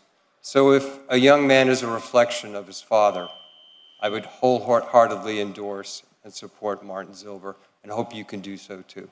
Thank you. At this time, is there anyone else to speak? Okay, I'm gonna have to take a quick run, but the last 2, if you can get but I have to. I'll get them. And the Vice Chair first. Hello, I'm former Mayor Linda Zilber from not this district, Bay Harbor Islands. But I'm also chair of the Transportation Trust of Miami-Dade County. The best thing I ever did was to give birth to Martin Zilber. He has grown up learning the importance of serving his community and all of the residents that live within it. I hope that you will give me the joy of seeing him join you. Thank you. And I am the third generation, Michael Zilber. I'll keep it short because former Commissioner Sarnoff's introduction to me was better than anything I could say about myself. Obviously, I'm here speaking on behalf of my dad, and I could say 1,000 amazing things and keep this meeting running longer than it already has. But in front of you today, just want to reiterate the amount of people who've spoken on his behalf, both from the personal level and the professional level, I think speaks to my dad's character, his qualities, the type of relationships he's built and kept. And I know he's ready to start from day one as a commissioner if you were to appoint him, and I urge for his appointment. Thank you. Is there anyone else that would like to speak that hasn't spoken before? I would like to speak as a resident. Ma'am, you spoke, I think, as a candidate, correct? But I would like to speak as Well, ma'am, you had your more than 2 minutes. You had 3 minutes. I didn't take the 3 hours. Well, whatever time you took, it's not fair. Otherwise, I would have to open it up to every person that's a candidate that can also speak as a resident. But all I would like to say is, Ma'am, I'm sorry, ma'am. You had your time already. I apologize. This is open now for anybody that hasn't spoken previously that would like to address this body. Hearing, sir, go ahead. If you could state your name and address, please, for the record. My name is Mario Alvarez. I'm in Reyes, Mr. Reyes' district. I just wanted to come here and say that I was for a special election. And the reason being is because I come from a Cuban family. And being from a Cuban family, we're very big into elections. Just because we all know what happened in Cuba, correct? I do like Mr. Torres here, but I do want a special election for it. And that's just my comment right there. And I know that people are saying that it's going to take 5 months, 3 months. I was wondering if there's anything that you guys could do to speed up the process, right? And that's just all I have to say. Thank you, sir. The process is stated by charter that we have to follow. So there's not much we could do within just a few days apart. Of what the process Understand that. We don't know the laws or anything like that, so we ask questions. I understand that, but nevertheless, we thank you for coming here and giving us your input, even though you're not a resident of District 2. Thank you. I'm still a resident of Miami, though. Of course. Yes, of course. I'm still a commissioner, you know. Yeah. I'm here to back Mr. Reyes 100%. He is supporting our district so well. He's done so much for our district, and I'm here to back him any way I can. That's for another time. Thank you very much. Thank you for your Thank you, statement, Mr. Reyes. Thank you for the time, Mr. Coroyo. Certainly, sir. Happy New Year to you. Anyone Commissioner- else that would like Commissioner, to... can I clarify something here? If I can, I just want Sure. to see if we can finish this. Anybody else that has not addressed this body that would like to address this? Okay, then hearing none, then the part of the meeting of people coming and expressing themselves is now closed. The public hearing part is now closed. Madam Chair? Yes, I want to clarify that I have heard speakers mention a 5-month delay for an election, and that's not the way it works. It is no longer than 45 days. Correct me if I'm wrong, Madam City Attorney.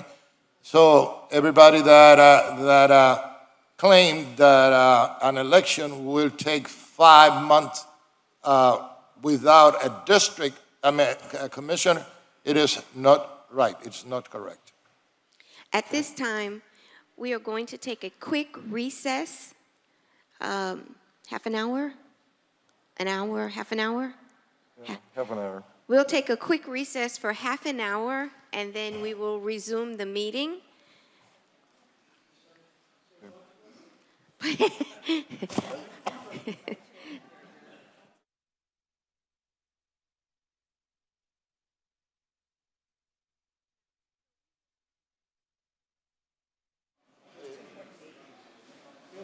We'll come back at 3:30.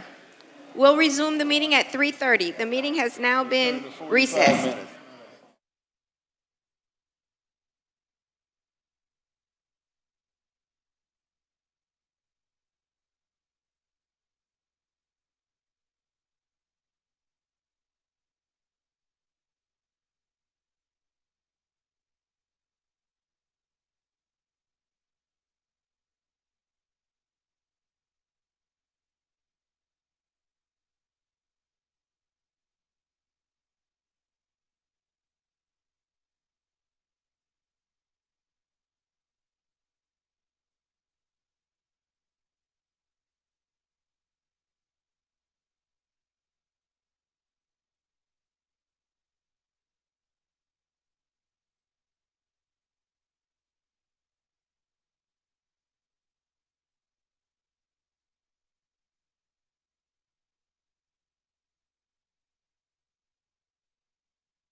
Afternoon, everyone. Welcome back to the special commission meeting for January 7th, 2023. At this time, I am going to allow my colleagues to make comments, and I will start with my vice chair and then go in order of the districts. Our city clerk has something that he needs to read into the record. Thank you, Chair. I just wanted to state that the applications will be submitted into the public record and made part of the legislative file. Thank you, Chair. Thank you.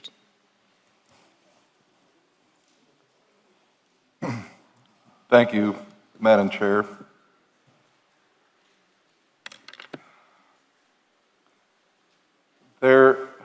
There were some here, a minority,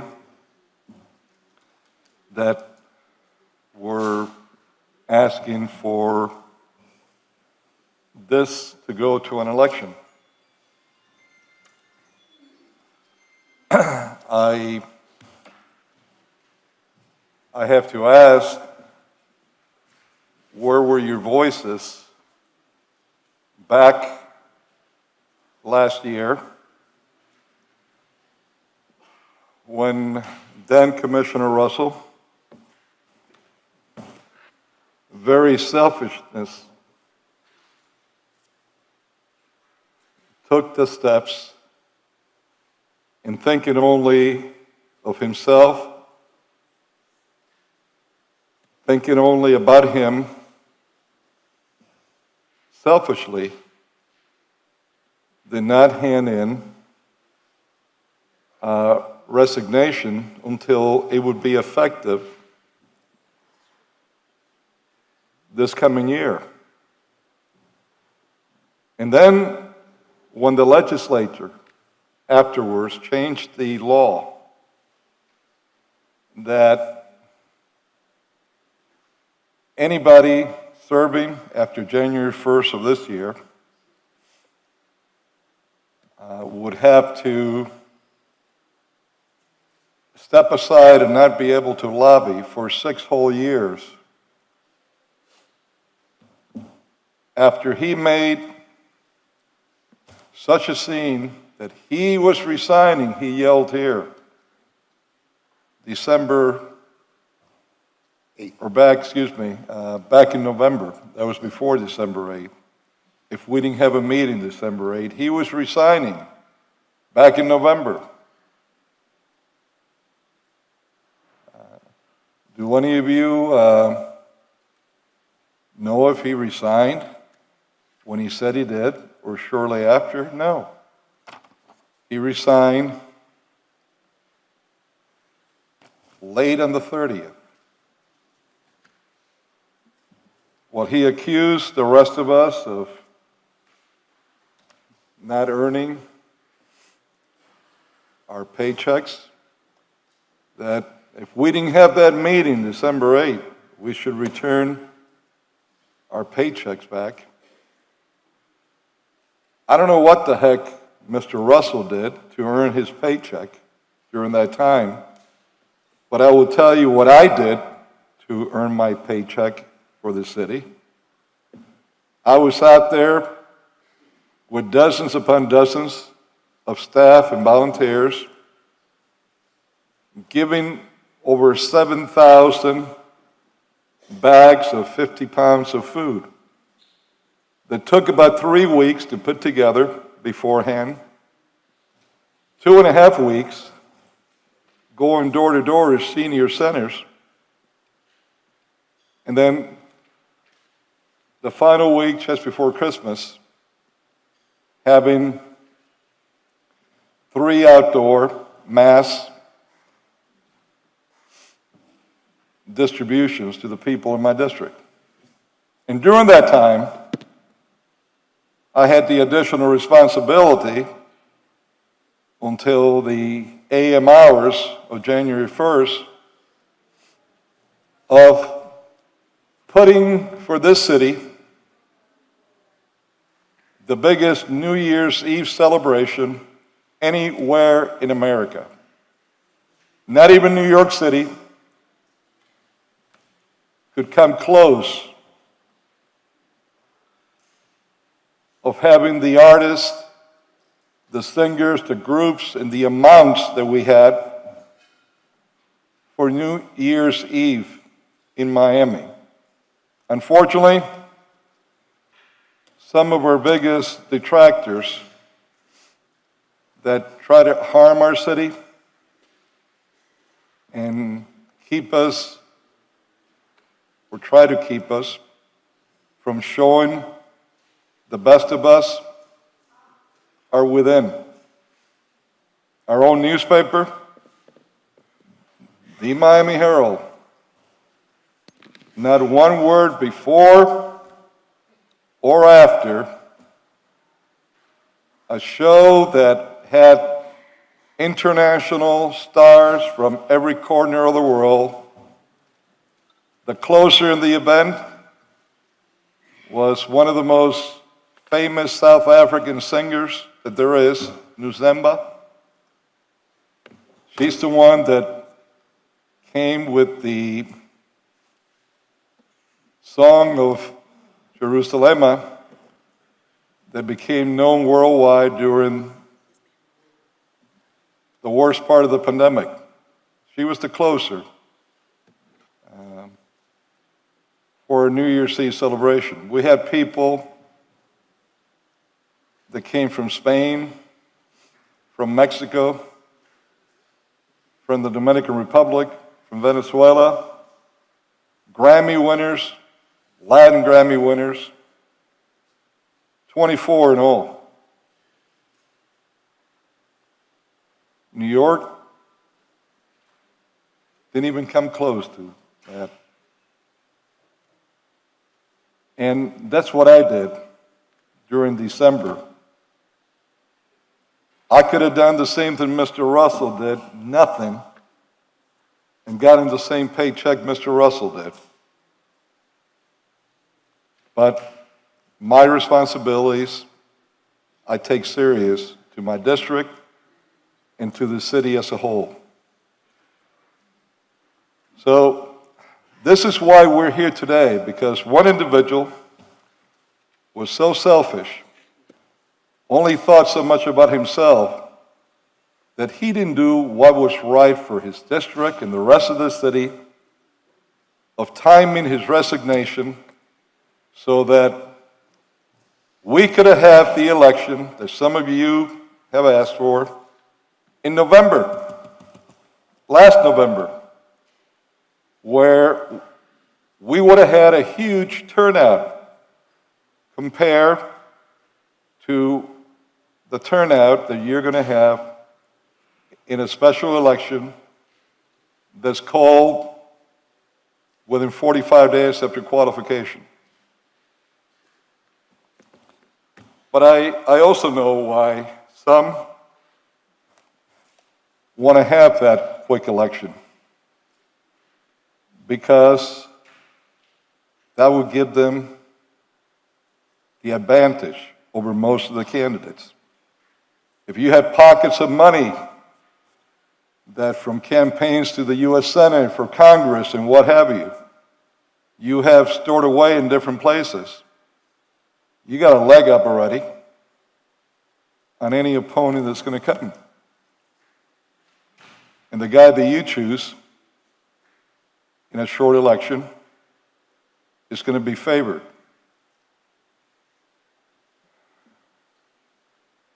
Beginning this January 1st, something took effect that also makes me lean against having the special election. And that's the new law that's taken effect, unbeknownst to the vast majority of people in District 2 or outside of District 2, that those that vote by absentee ballot no longer should expect to get their ballot election after election. Now you have to ask for it every year, which means that you're going to have even less people voting in this quick special election. Yes, it also is going to cost us $330,000. And while maybe to some that's not a lot of money, it is a lot of money for an election for 8 months or so of someone holding. But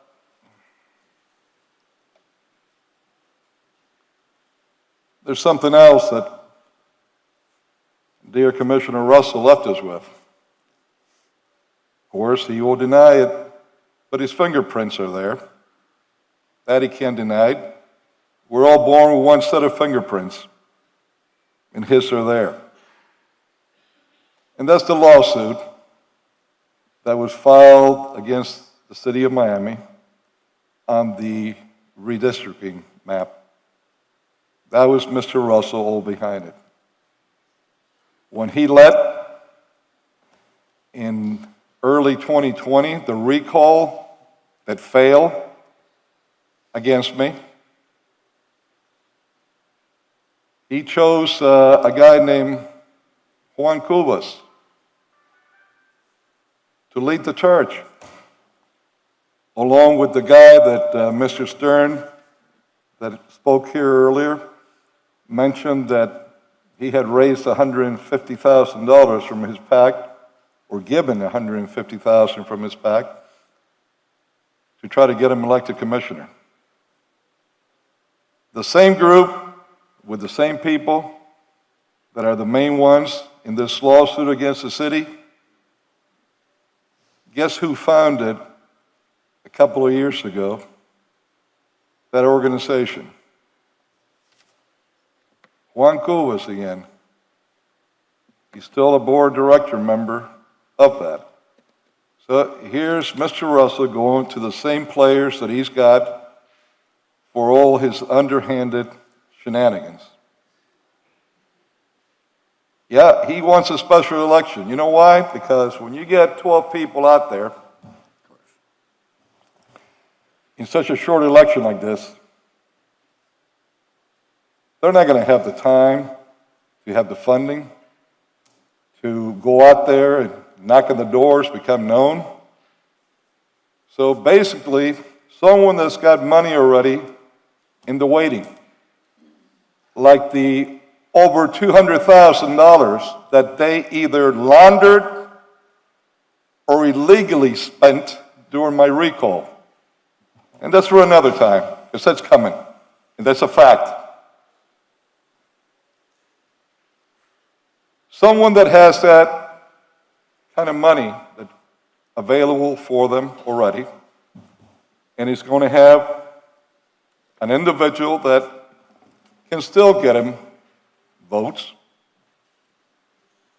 When you have 12 people or more that are going to be running on the ballot, all you need is maybe 18, 20, 22%, maybe even less than 18%, and you win.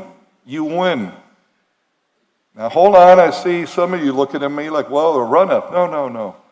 In a special election, there is no runoff. Whoever gets the most votes win. That's not democratic. I could give you lists so long of elections that someone has been able to garner, regular elections, not special,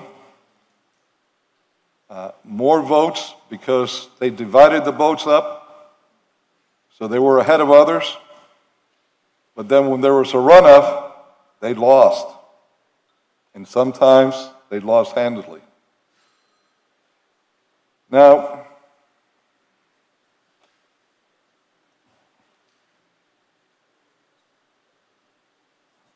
I think I've covered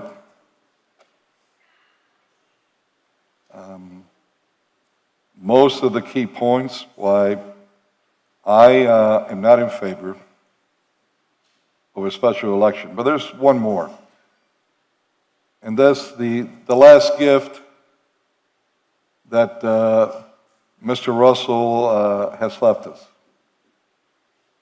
Filing a lawsuit against the city on the redistricting. And of course, he's going to claim he had nothing to do with it. Is that me? Is that me? Just like in the recall.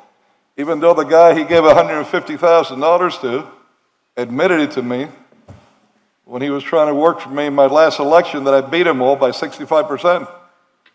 But it's not him. You know, he's just an innocent bystander. He's a nice guy. Yeah, so is, well,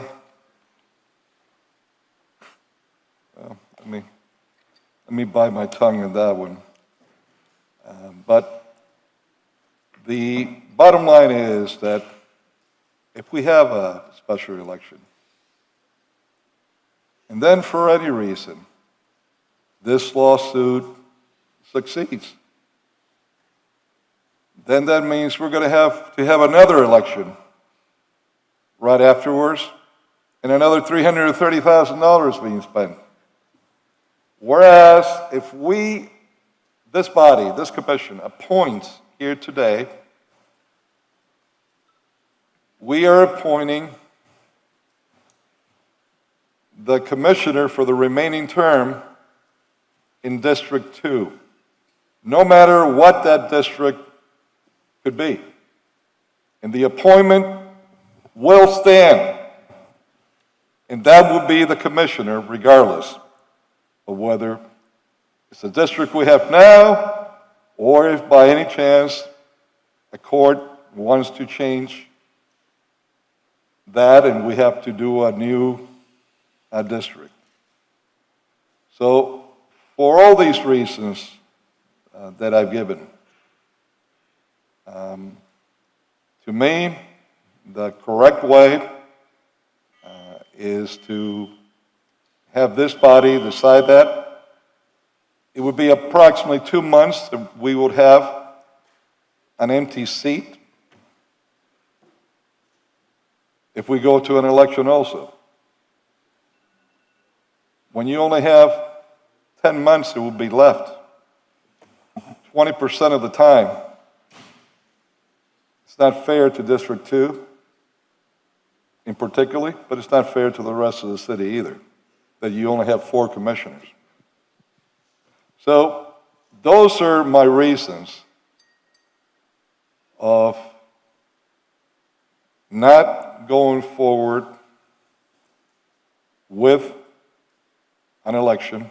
I'm not going to fall into the trap that was laid out. And again,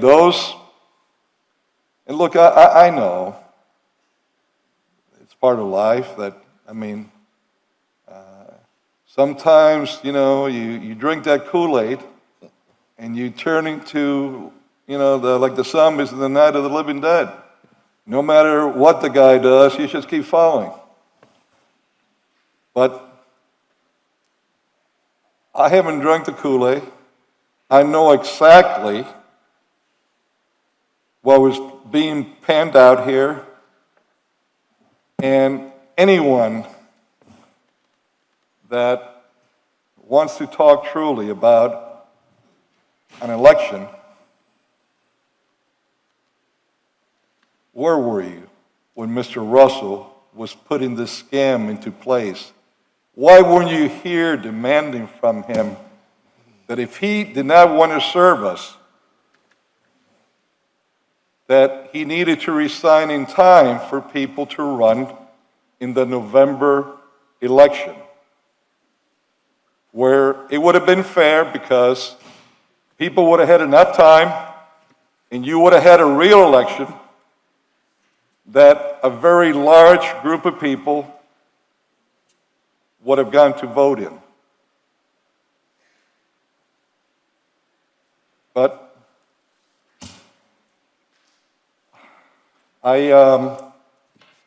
I want to establish my position, why I am against bringing this to a vote, Chairwoman. At the same time, I want to say this. And it's something that I got to get off my chest. Since you got elected and you came up to me when you were being sworn in here at City Hall, I think up in the balcony, and your first words to me, I was impressed because you came willing to work, not holding any grudges on whether you were appointed or you ran for an election. You came with your heart open to work for your district and for this city. And since that first day when you got sworn in, all that I've seen from you is a huge caring for your district, for this city, and this is why you have earned my utmost respect. I believe in you, I trust you, and this is why I'm going to say this. I believe so much that this should not go to an election, that I am willing, in trusting you with the respect that I've just stated that I have for you, in seconding whoever you would like to nominate. So whoever you would like to nominate, I will second that, Commissioner King. And look, out of 18 people that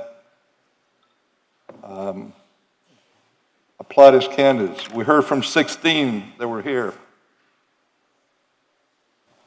There's a lot of people that were out there that I think could do a good job. Out of 3 that I've known for different periods of time, some very long, some for shorter times, and a 4th recently met.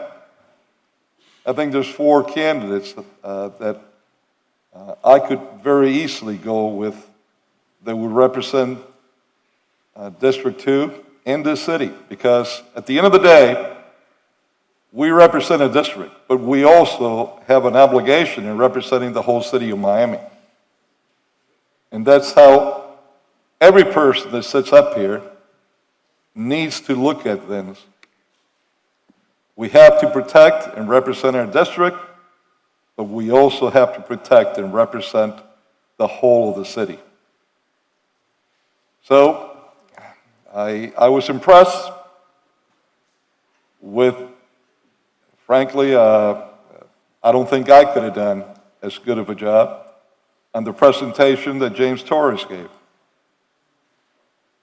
I think Mr. Silber was a close runner-up in giving an excellent presentation. Kendall Coffey, that we heard from at the end, has been a longtime friend, someone that I've had a tremendous respect for, former U.S. attorney in South Florida. Extremely prestigious attorney. Dr. Suarez Menendez, renowned surgeon, someone that I've known for a long time, and I feel will do an excellent job here also. But Commissioner, as I stated, I will trust you if you would go the route of choosing someone, and I will second that motion. Just because there were 18 people that applied, don't think that that's all that's out there waiting. There's a lot more people that didn't apply that you'll see in an election.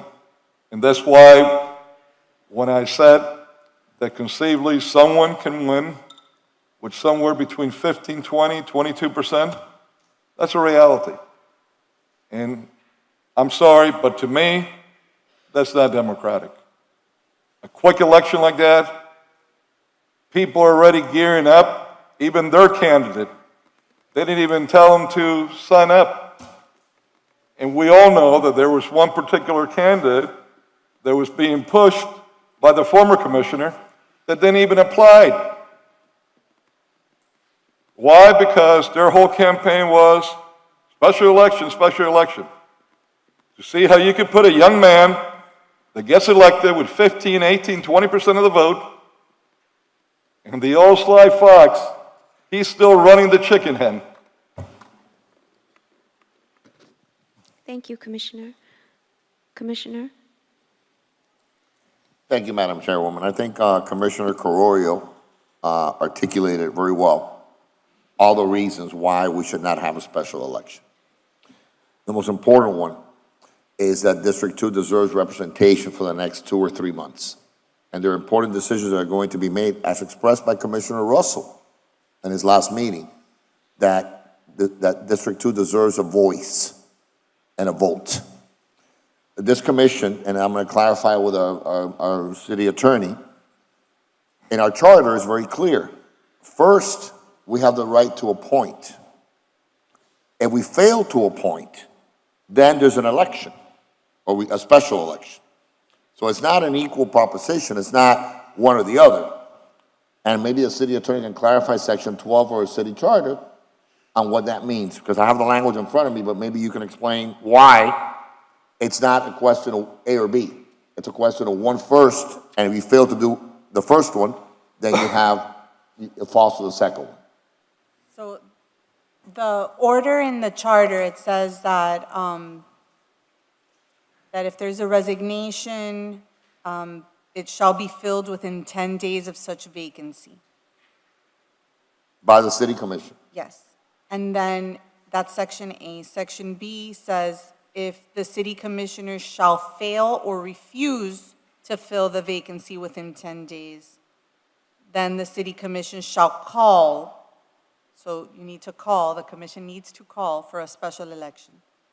If that doesn't happen, then a court would. A court would decide a special election, but first we have the right to appoint. And then, if we fail, right, that's Section B, right? And we fail to appoint, fail or refuse to fill such vacancy within 10 days after it occurs, as provided herein, the city commission shall call a special election. Right. So it's not you have this or this. It's you do this, you try to do this, and then you get to that. I just want to make sure that we understand the city charter. Right. But obviously, the commission can appoint. But they're not equal propositions, is my point. Is that correct? Yes. I want to make sure. I want to make sure you're clear because you're a city attorney. There's B. Yes. Okay, there's that was A the and there's order. B. Yes. A comes before B. Yes. All right. So we have what I think we should do, and I agree with you, Commissioner Carollo, that on all the reasons you cited, and you went through all of them, and it's true that what's happening here is that it's a false narrative. That all of a sudden, people want a special election because the people have the right to speak with a 5% turnout and 20 activists show up. But what we saw today was something different, right? 20 Grove activists show up here to City Hall and they say, we want this. Now, that district the new district has 105,000 people. But 20 people show up to City Hall and we're supposed to say, oh my God, that's democracy. 20 activists showed up here to City Hall out of 105,000 people. That's absurd, right? It makes no sense. So what you have are people that it's a very, very vocal, a very small minority, but very, very vocal. So what I saw today of the people that showed up here at City Hall on a Saturday, and I counted, and I think I was looking at her while she was writing little notes, our Madam Chairwoman, the people that were speaking on behalf of on behalf of a special election or on behalf of a particular candidate, another candidate, I saw that the candidate that had the most support among the people that came today was Judge Martin Silver. That's a candidate that had the most support. No one can deny that. The second thing that happened was Mr. James Torres, who's a great activist in downtown Miami. He's done great work. And then special election was third. A costly special election with a 5%, 6%, maybe 7% turnout, where a slight number of people will vote, where there's another election 7 months later. So there's going to be an election here anyway. It's going to be in November. It's going to happen anyway. And people would affirm our decision and say, you know what, you were right in picking this particular person, or you were wrong. And, we had a choice here with District 5. And this commission chose Commissioner Watson. And 7 months later, they chose Chairwoman King, 62% to 14%. So they said that we were wrong. 65 was it? I'm sorry. I thought I was 62, I'm sorry. You were 65. That's right. So, you remember the number, don't you? Anyway. But people chose and said, you know what? You guys made the wrong decision. People can tell us that, by the way, in November. They can say to us, you know what? We want somebody else. They can do that. And we abide by that. But right now, District 2 needs representation. Right now, it needs somebody who can hit the ground running, someone who understands government, someone who has experience, someone who has lived in the community, someone that can work and fight for the people of District 2. And we can't leave that seat vacant. It's wrong to leave it vacant for 2 months, for 6 commission meetings. So what I would like to do at the appropriate time, now that the city attorney has clarified the city charter, the first thing we need to do is move to appoint someone. So I would like to make a motion to appoint Martin Silver. Well, I can make a motion, no, but I can make it for purpose of discussion. I can make a motion. Let's allow Commissioner Reyes to have his voice heard as well. Of course. And then me before anyone makes any motions. I'd like to be recognized to make a motion the moment that he finishes his whatever. But I wouldn't have spoken then. Yeah, after you finish. Okay. Okay. We can do that. I reserve Madam that Chair, I would like to hear you first, and then I'll... No, I'll speak last. I'm 5. I'm number 5. No, I wanted to know... Smart chairwoman. Yeah. Well, you could do the same thing that I said. You could give your confidence to her. Not necessarily. And she could nominate someone. This time around, and having the experience that I had before,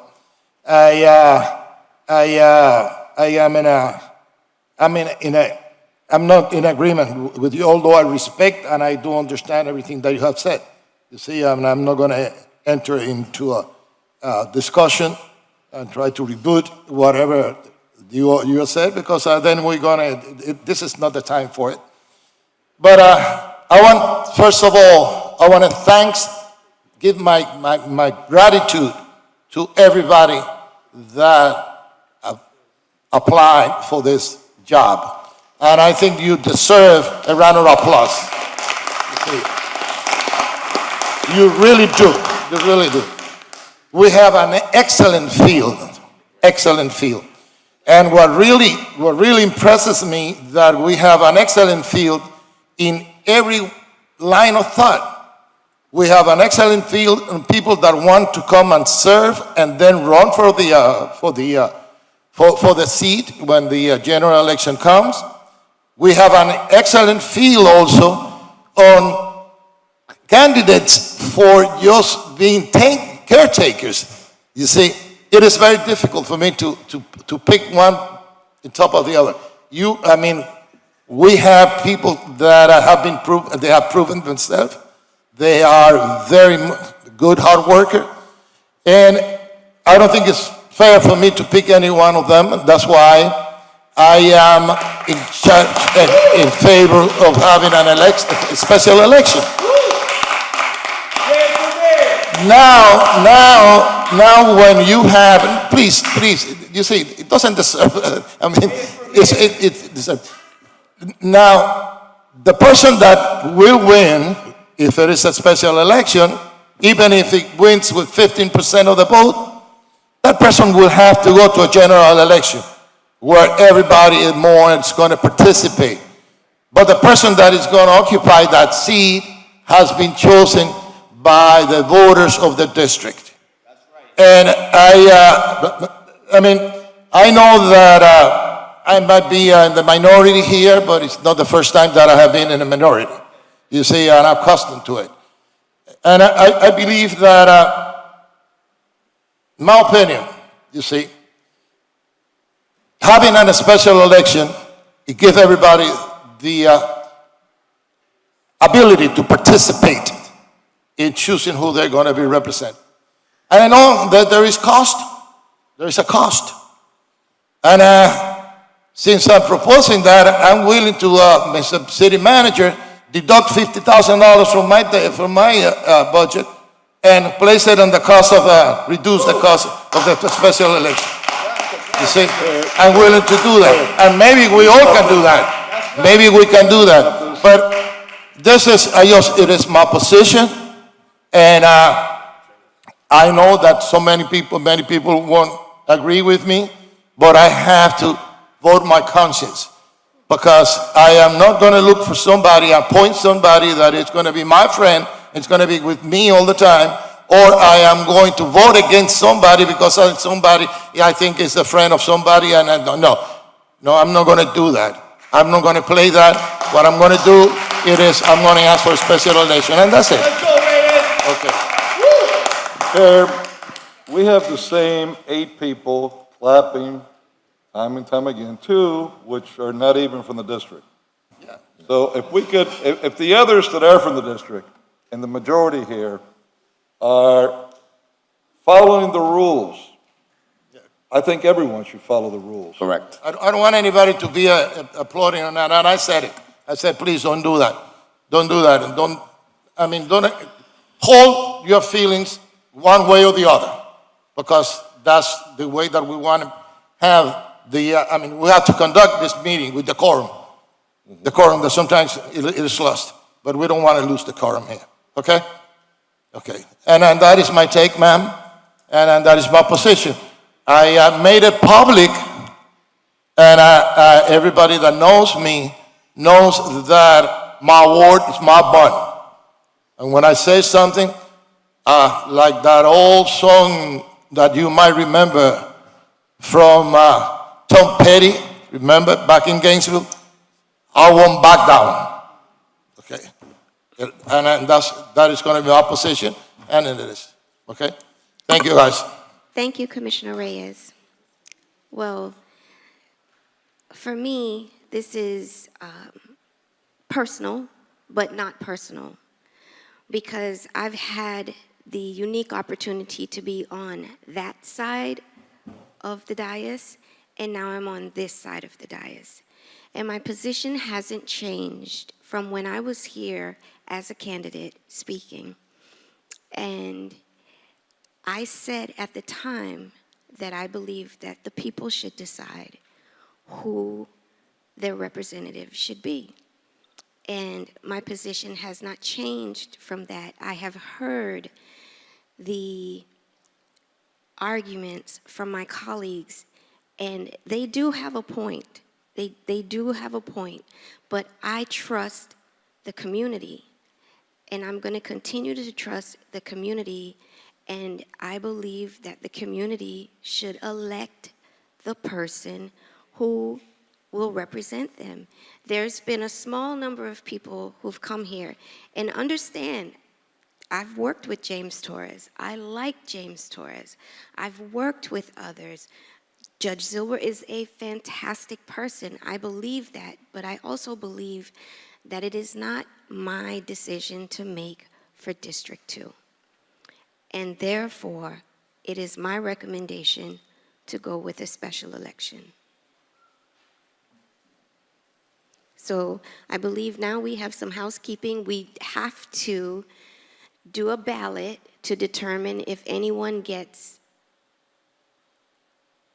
enough votes for an appointment. So It's the will of the commission. A vote isn't necessarily required. It's the will of the commission. It is. If it's the will. Well, it is I'm sorry, actually. by yeah. charter, Yeah. it seems that it is. Understood. Just like by charter, if we don't appoint someone, then in order for it to go to a special election, we have to vote for a special election. Correct. And if we don't vote for a special election, then I guess someone could bring it up to the court, and the court can decide. City Attorney? City Attorney, I would ask that you decide whether you're going to appoint. If you decide you're not going to appoint, then please call for a special election. That's what I would recommend. But that's not what the charter says. If you, The okay, charter- so you're we- going to try to appoint. If So- that doesn't work, So we then- vote, so we vote, Can you pass out the ballots, please? yes, you vote for the appointment. That's what the charter says. Okay.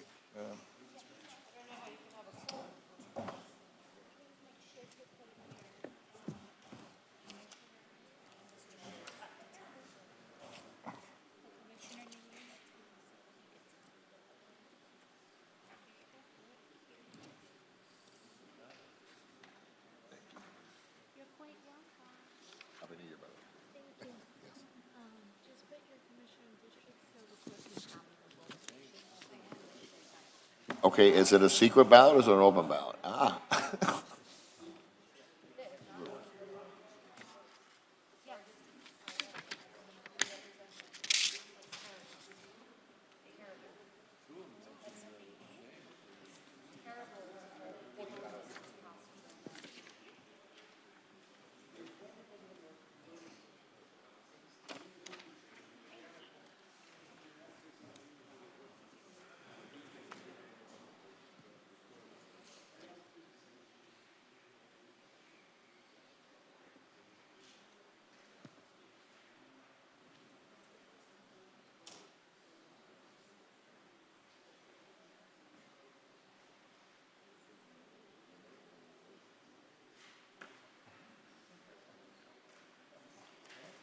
The vote result for round one as it pertains to an appointment to the District 2 vacancy.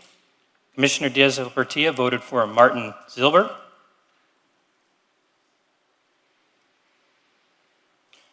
Commissioner Carollo voted for Martin Zilber. Commissioner Reyes selected none of the applicants.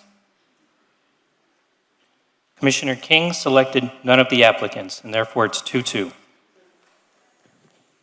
And at this time, I shall call for a special election.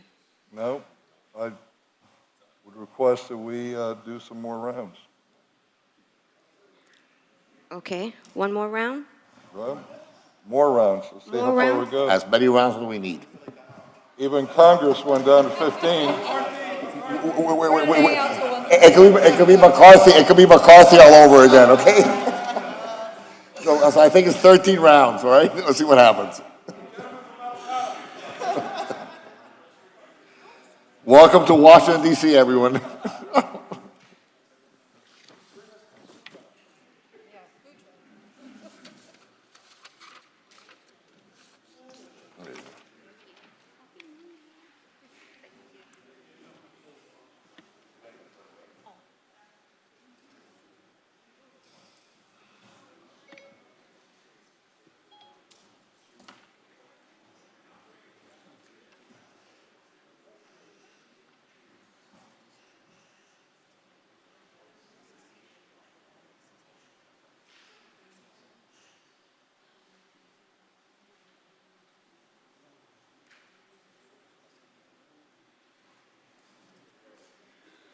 The vote result for round two as it pertains to an appointment to the District 2 vacancy.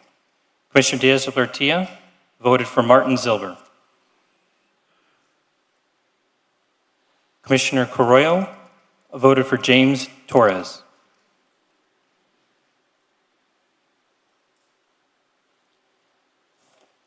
Commissioner Reyes selected none of the applicants.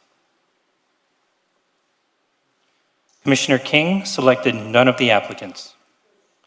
The vote result is 2-2. Round three. I'm sorry, not necessarily 2-2, but No, we don't have enough to reach a majority for an appointment. My apologies. Yep. Got enough paper? Yeah. Don't kill too many trees along the way. Can you always have to keep on feeling, or can I have one that says no all the time. Return the other one.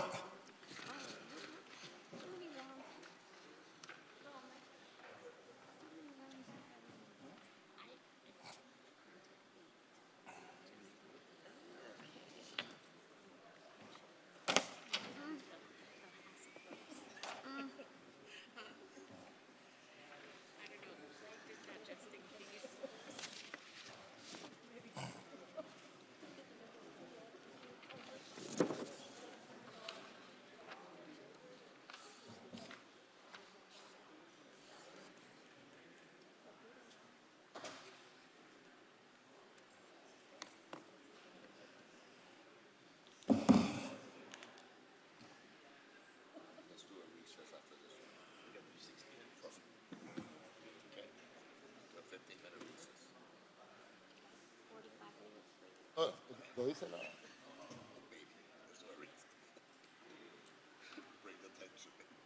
Para ganarle al Congreso.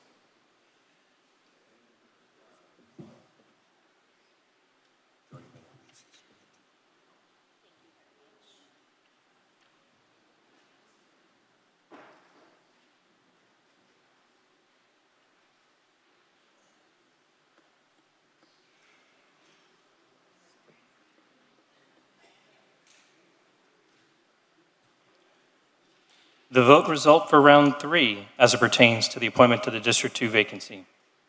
Commissioner Diaz-Lartia voted for Martin Zilber. Commissioner Correo voted for Jorge Suarez Menendez. Commissioner Reyes selected none of the applicants. Commissioner King selected none of the applicants. No one candidate received 3 votes, and therefore there's not a majority for an appointment. I ask, Madam Chair, that we take a recess. At this time, we're going to take a short recess. We can. One more. No, let's take a recess. All right, one more. We got it. Let's go.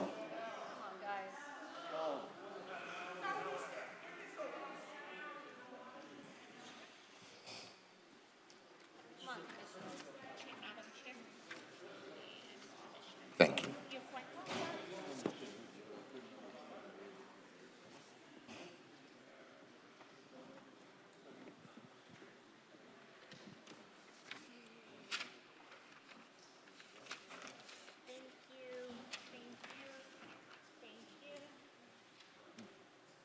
Elección.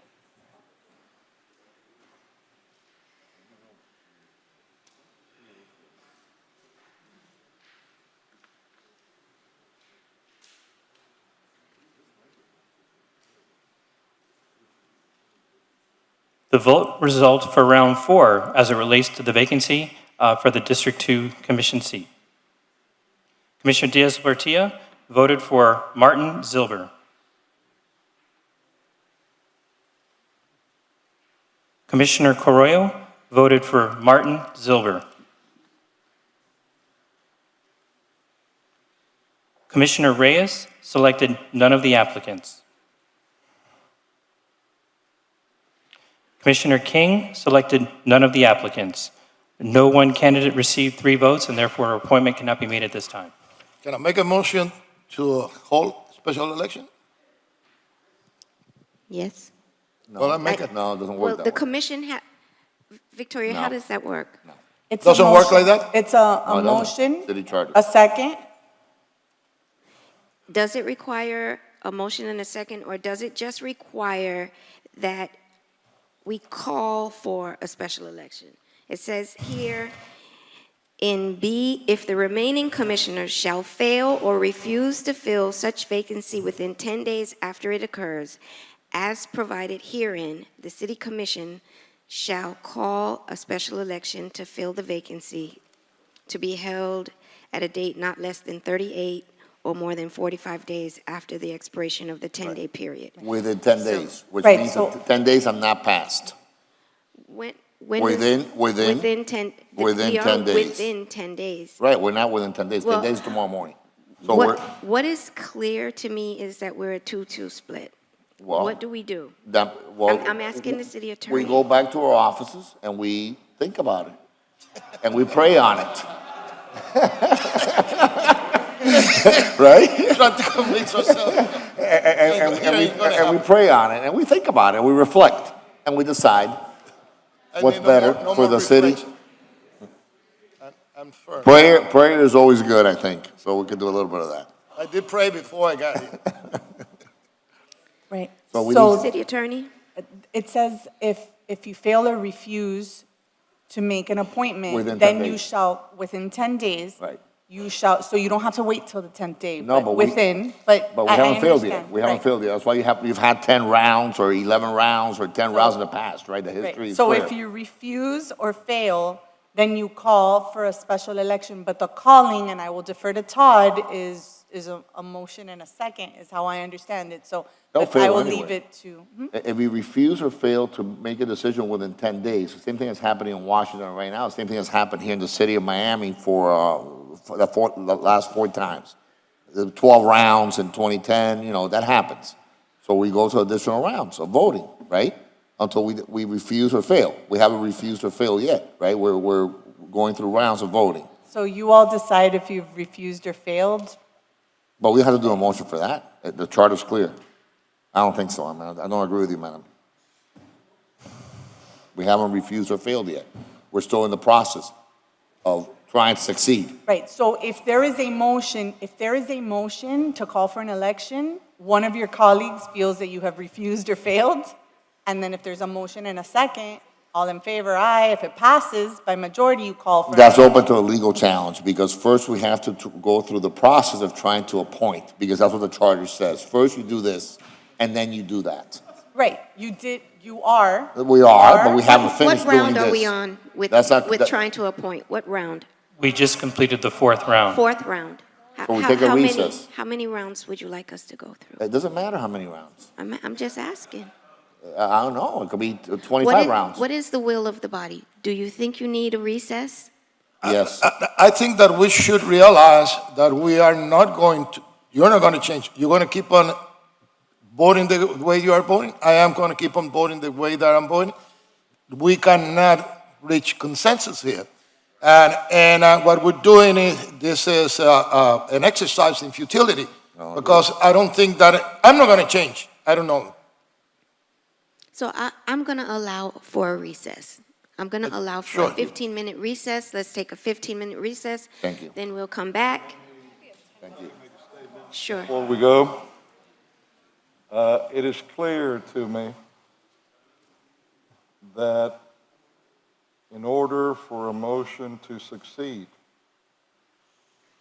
in going to a special election, you need 3 votes. Not 1, not 2, but 3. Just the same way as naming someone. Now, I have gone through 3 different candidates.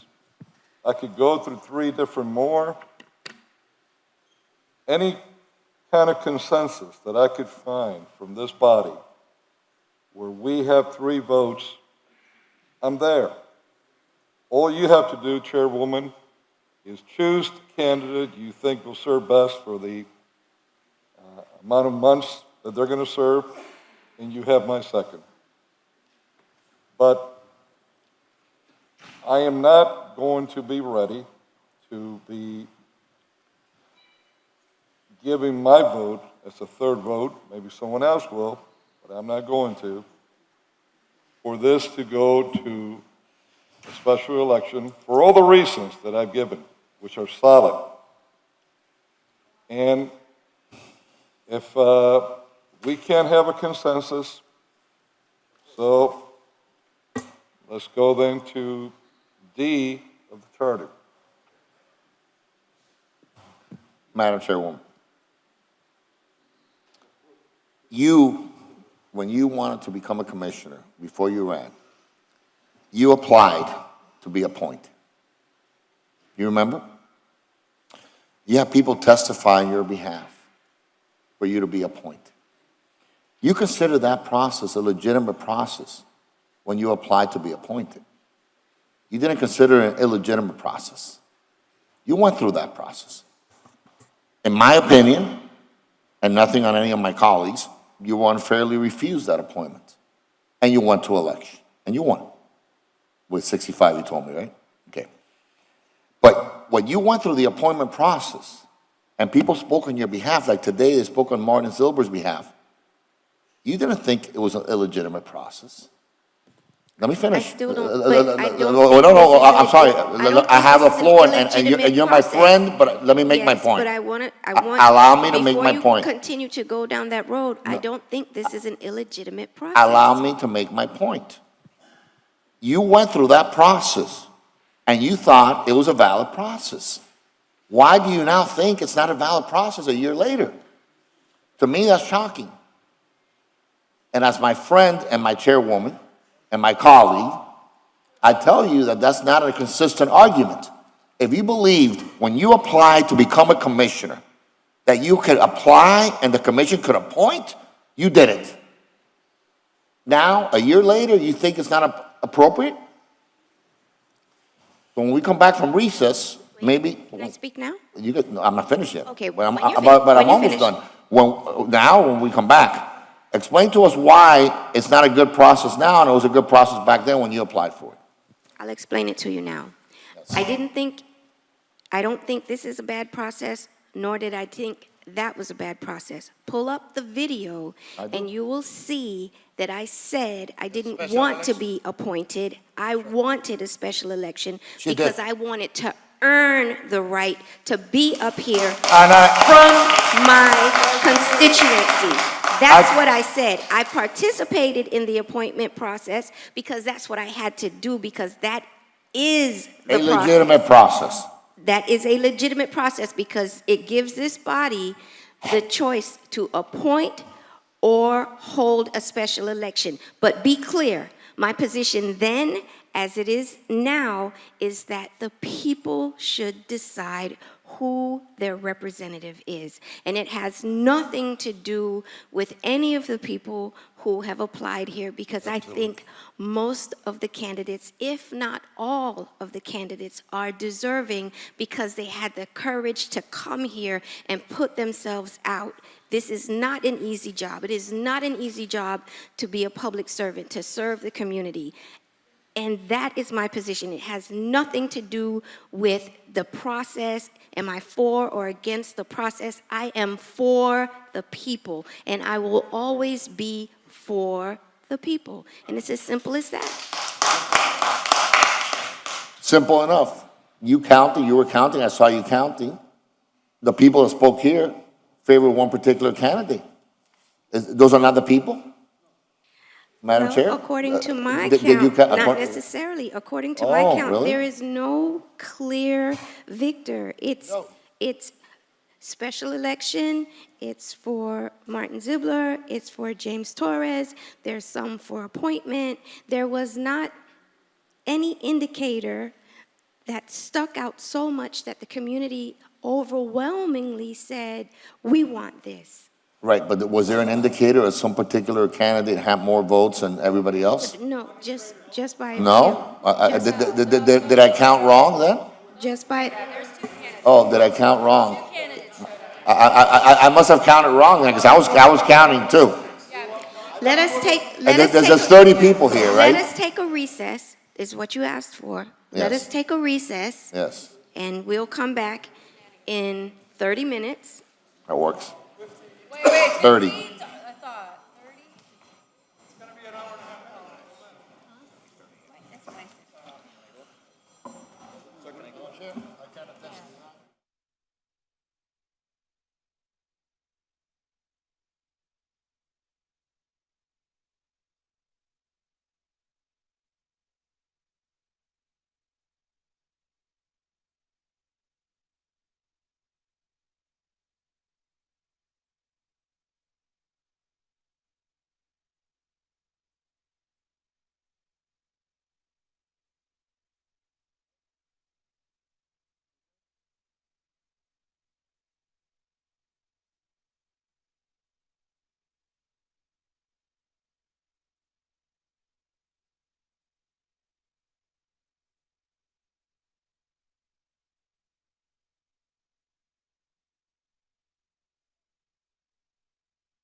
We have a quorum. I'm going to call the meeting back to order.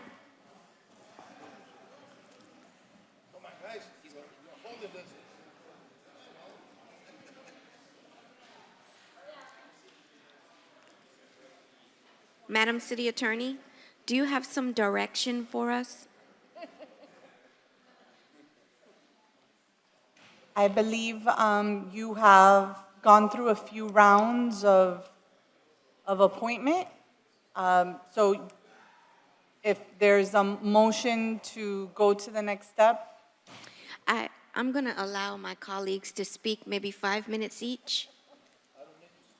Anybody? I said my piece. I said Madam, my piece. I will speak. Okay. Let me concentrate in one aspect of this. And maybe I wasn't clear enough before. Maybe I spoke on several subjects and it got lost in translation. If the lawsuit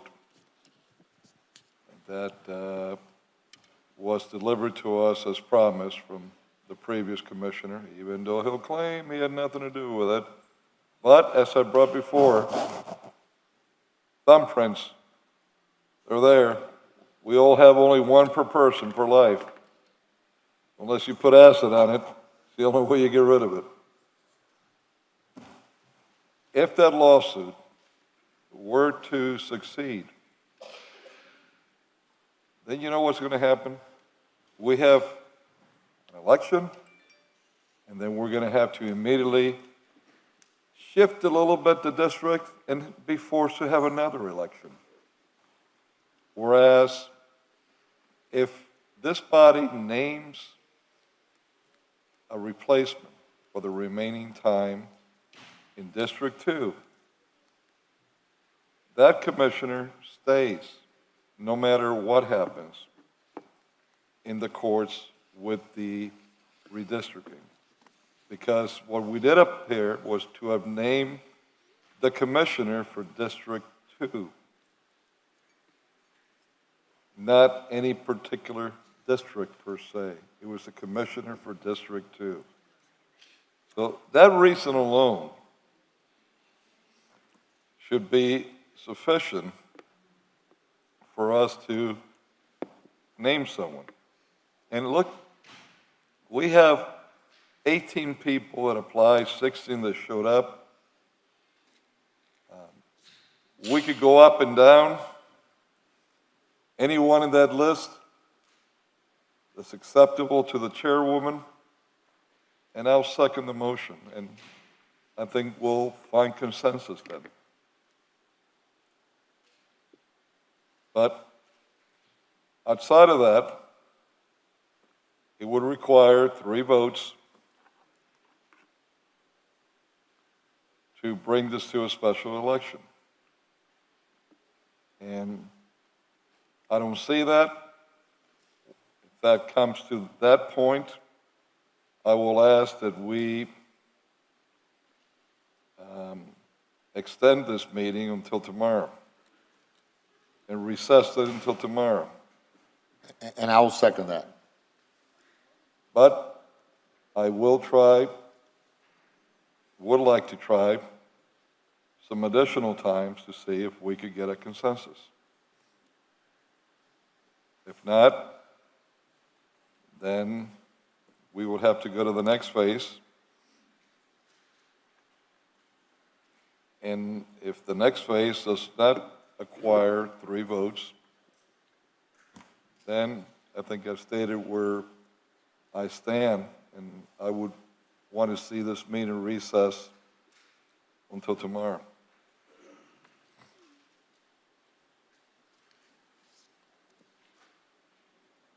I don't know, maybe we'll have a full moon tomorrow or something. Madam Chair, It happens. what's your opinion on that? I don't think that we're going to reach a consensus tonight, and I think it would be prudent of us to Recess? recess, because Okay. Commissioner Reyes, are you changing your vote No, ma'am. One back down. Of course not. You know me. I know you.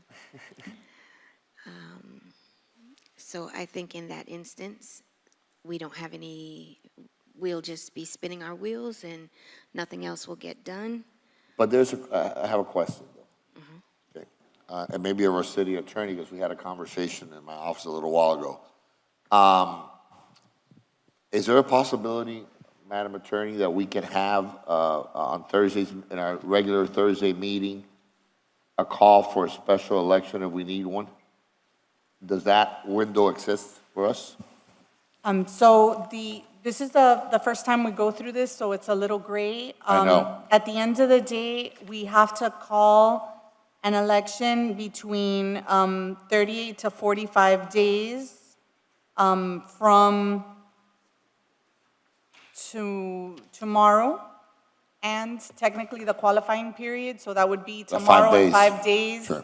So if we do that, we can the time frame can technically be the 30 to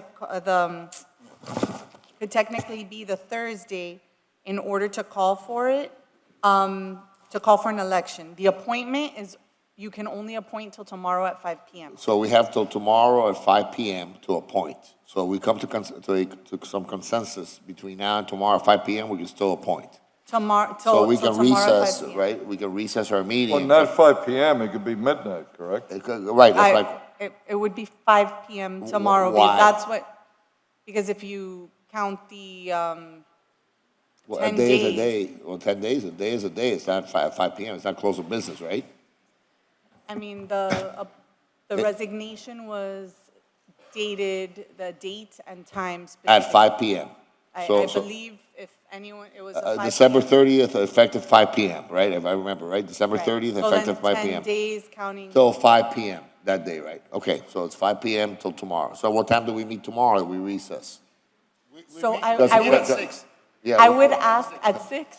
We can I meet would at 6 ask, in the please, morning. if it could be at afternoon. early, because my son leaves back to college tomorrow, and I would like to, Yeah, but your personal issues are not our concern right no, now. I understand, but, We're trying to you name a know. commissioner, so sorry. Okay, well, I'm Yeah, just he'll be saying, by fine, he'll be tomorrow, fine.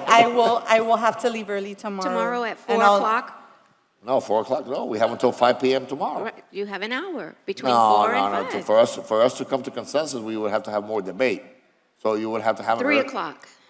Oh, I don't think so. I think at Oh, least come on, I don't want to be here. noon. Or yeah, noon, it makes sense, right? 12 o'clock, because we can have 5 hours of debate.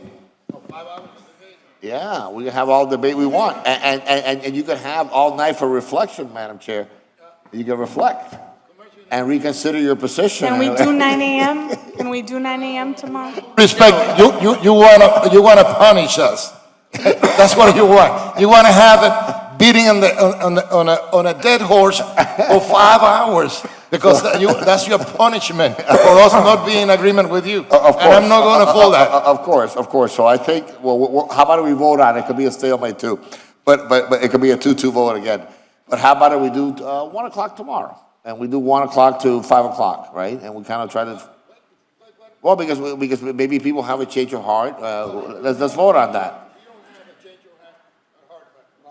Well, you may not, but maybe somebody else does, so maybe. I'm talking about the chairwoman, yeah, maybe. You might be talking about yourself. Yeah, it could be. Yeah. I could be talking about everybody, that's why I didn't pinpoint anyone. But how about 2 we do? o'clock, 2 o'clock. 1:30. No. 3 o'clock. 2 o'clock, it works. 2 o'clock. 2 o'clock, it works. 2 o'clock tomorrow, we'll come back and recess. We'll resume again tomorrow. And I have lunch, 2 o'clock. I have lunch available at 1:30. Thank you, everybody. Well, no, for- hold on. Was there a motion? Was there a second? Oh. It could I be move it. considered unanimous consent, if you like. It could be construed as unanimous consent if there's no objection. You're not, without objection, yes, we'll do Yes. it, yes. If there's no objection, then you don't need a vote. You don't need a vote. Well, I'm objecting. Understood. That there was no vote. We'd like to make it official. Okay. Do I have a motion to recess until 2 o'clock tomorrow? I'm so moved. Second. All in favor? Aye. Aye. The meeting is recessed until 2 o'clock tomorrow afternoon. Thank you, everyone.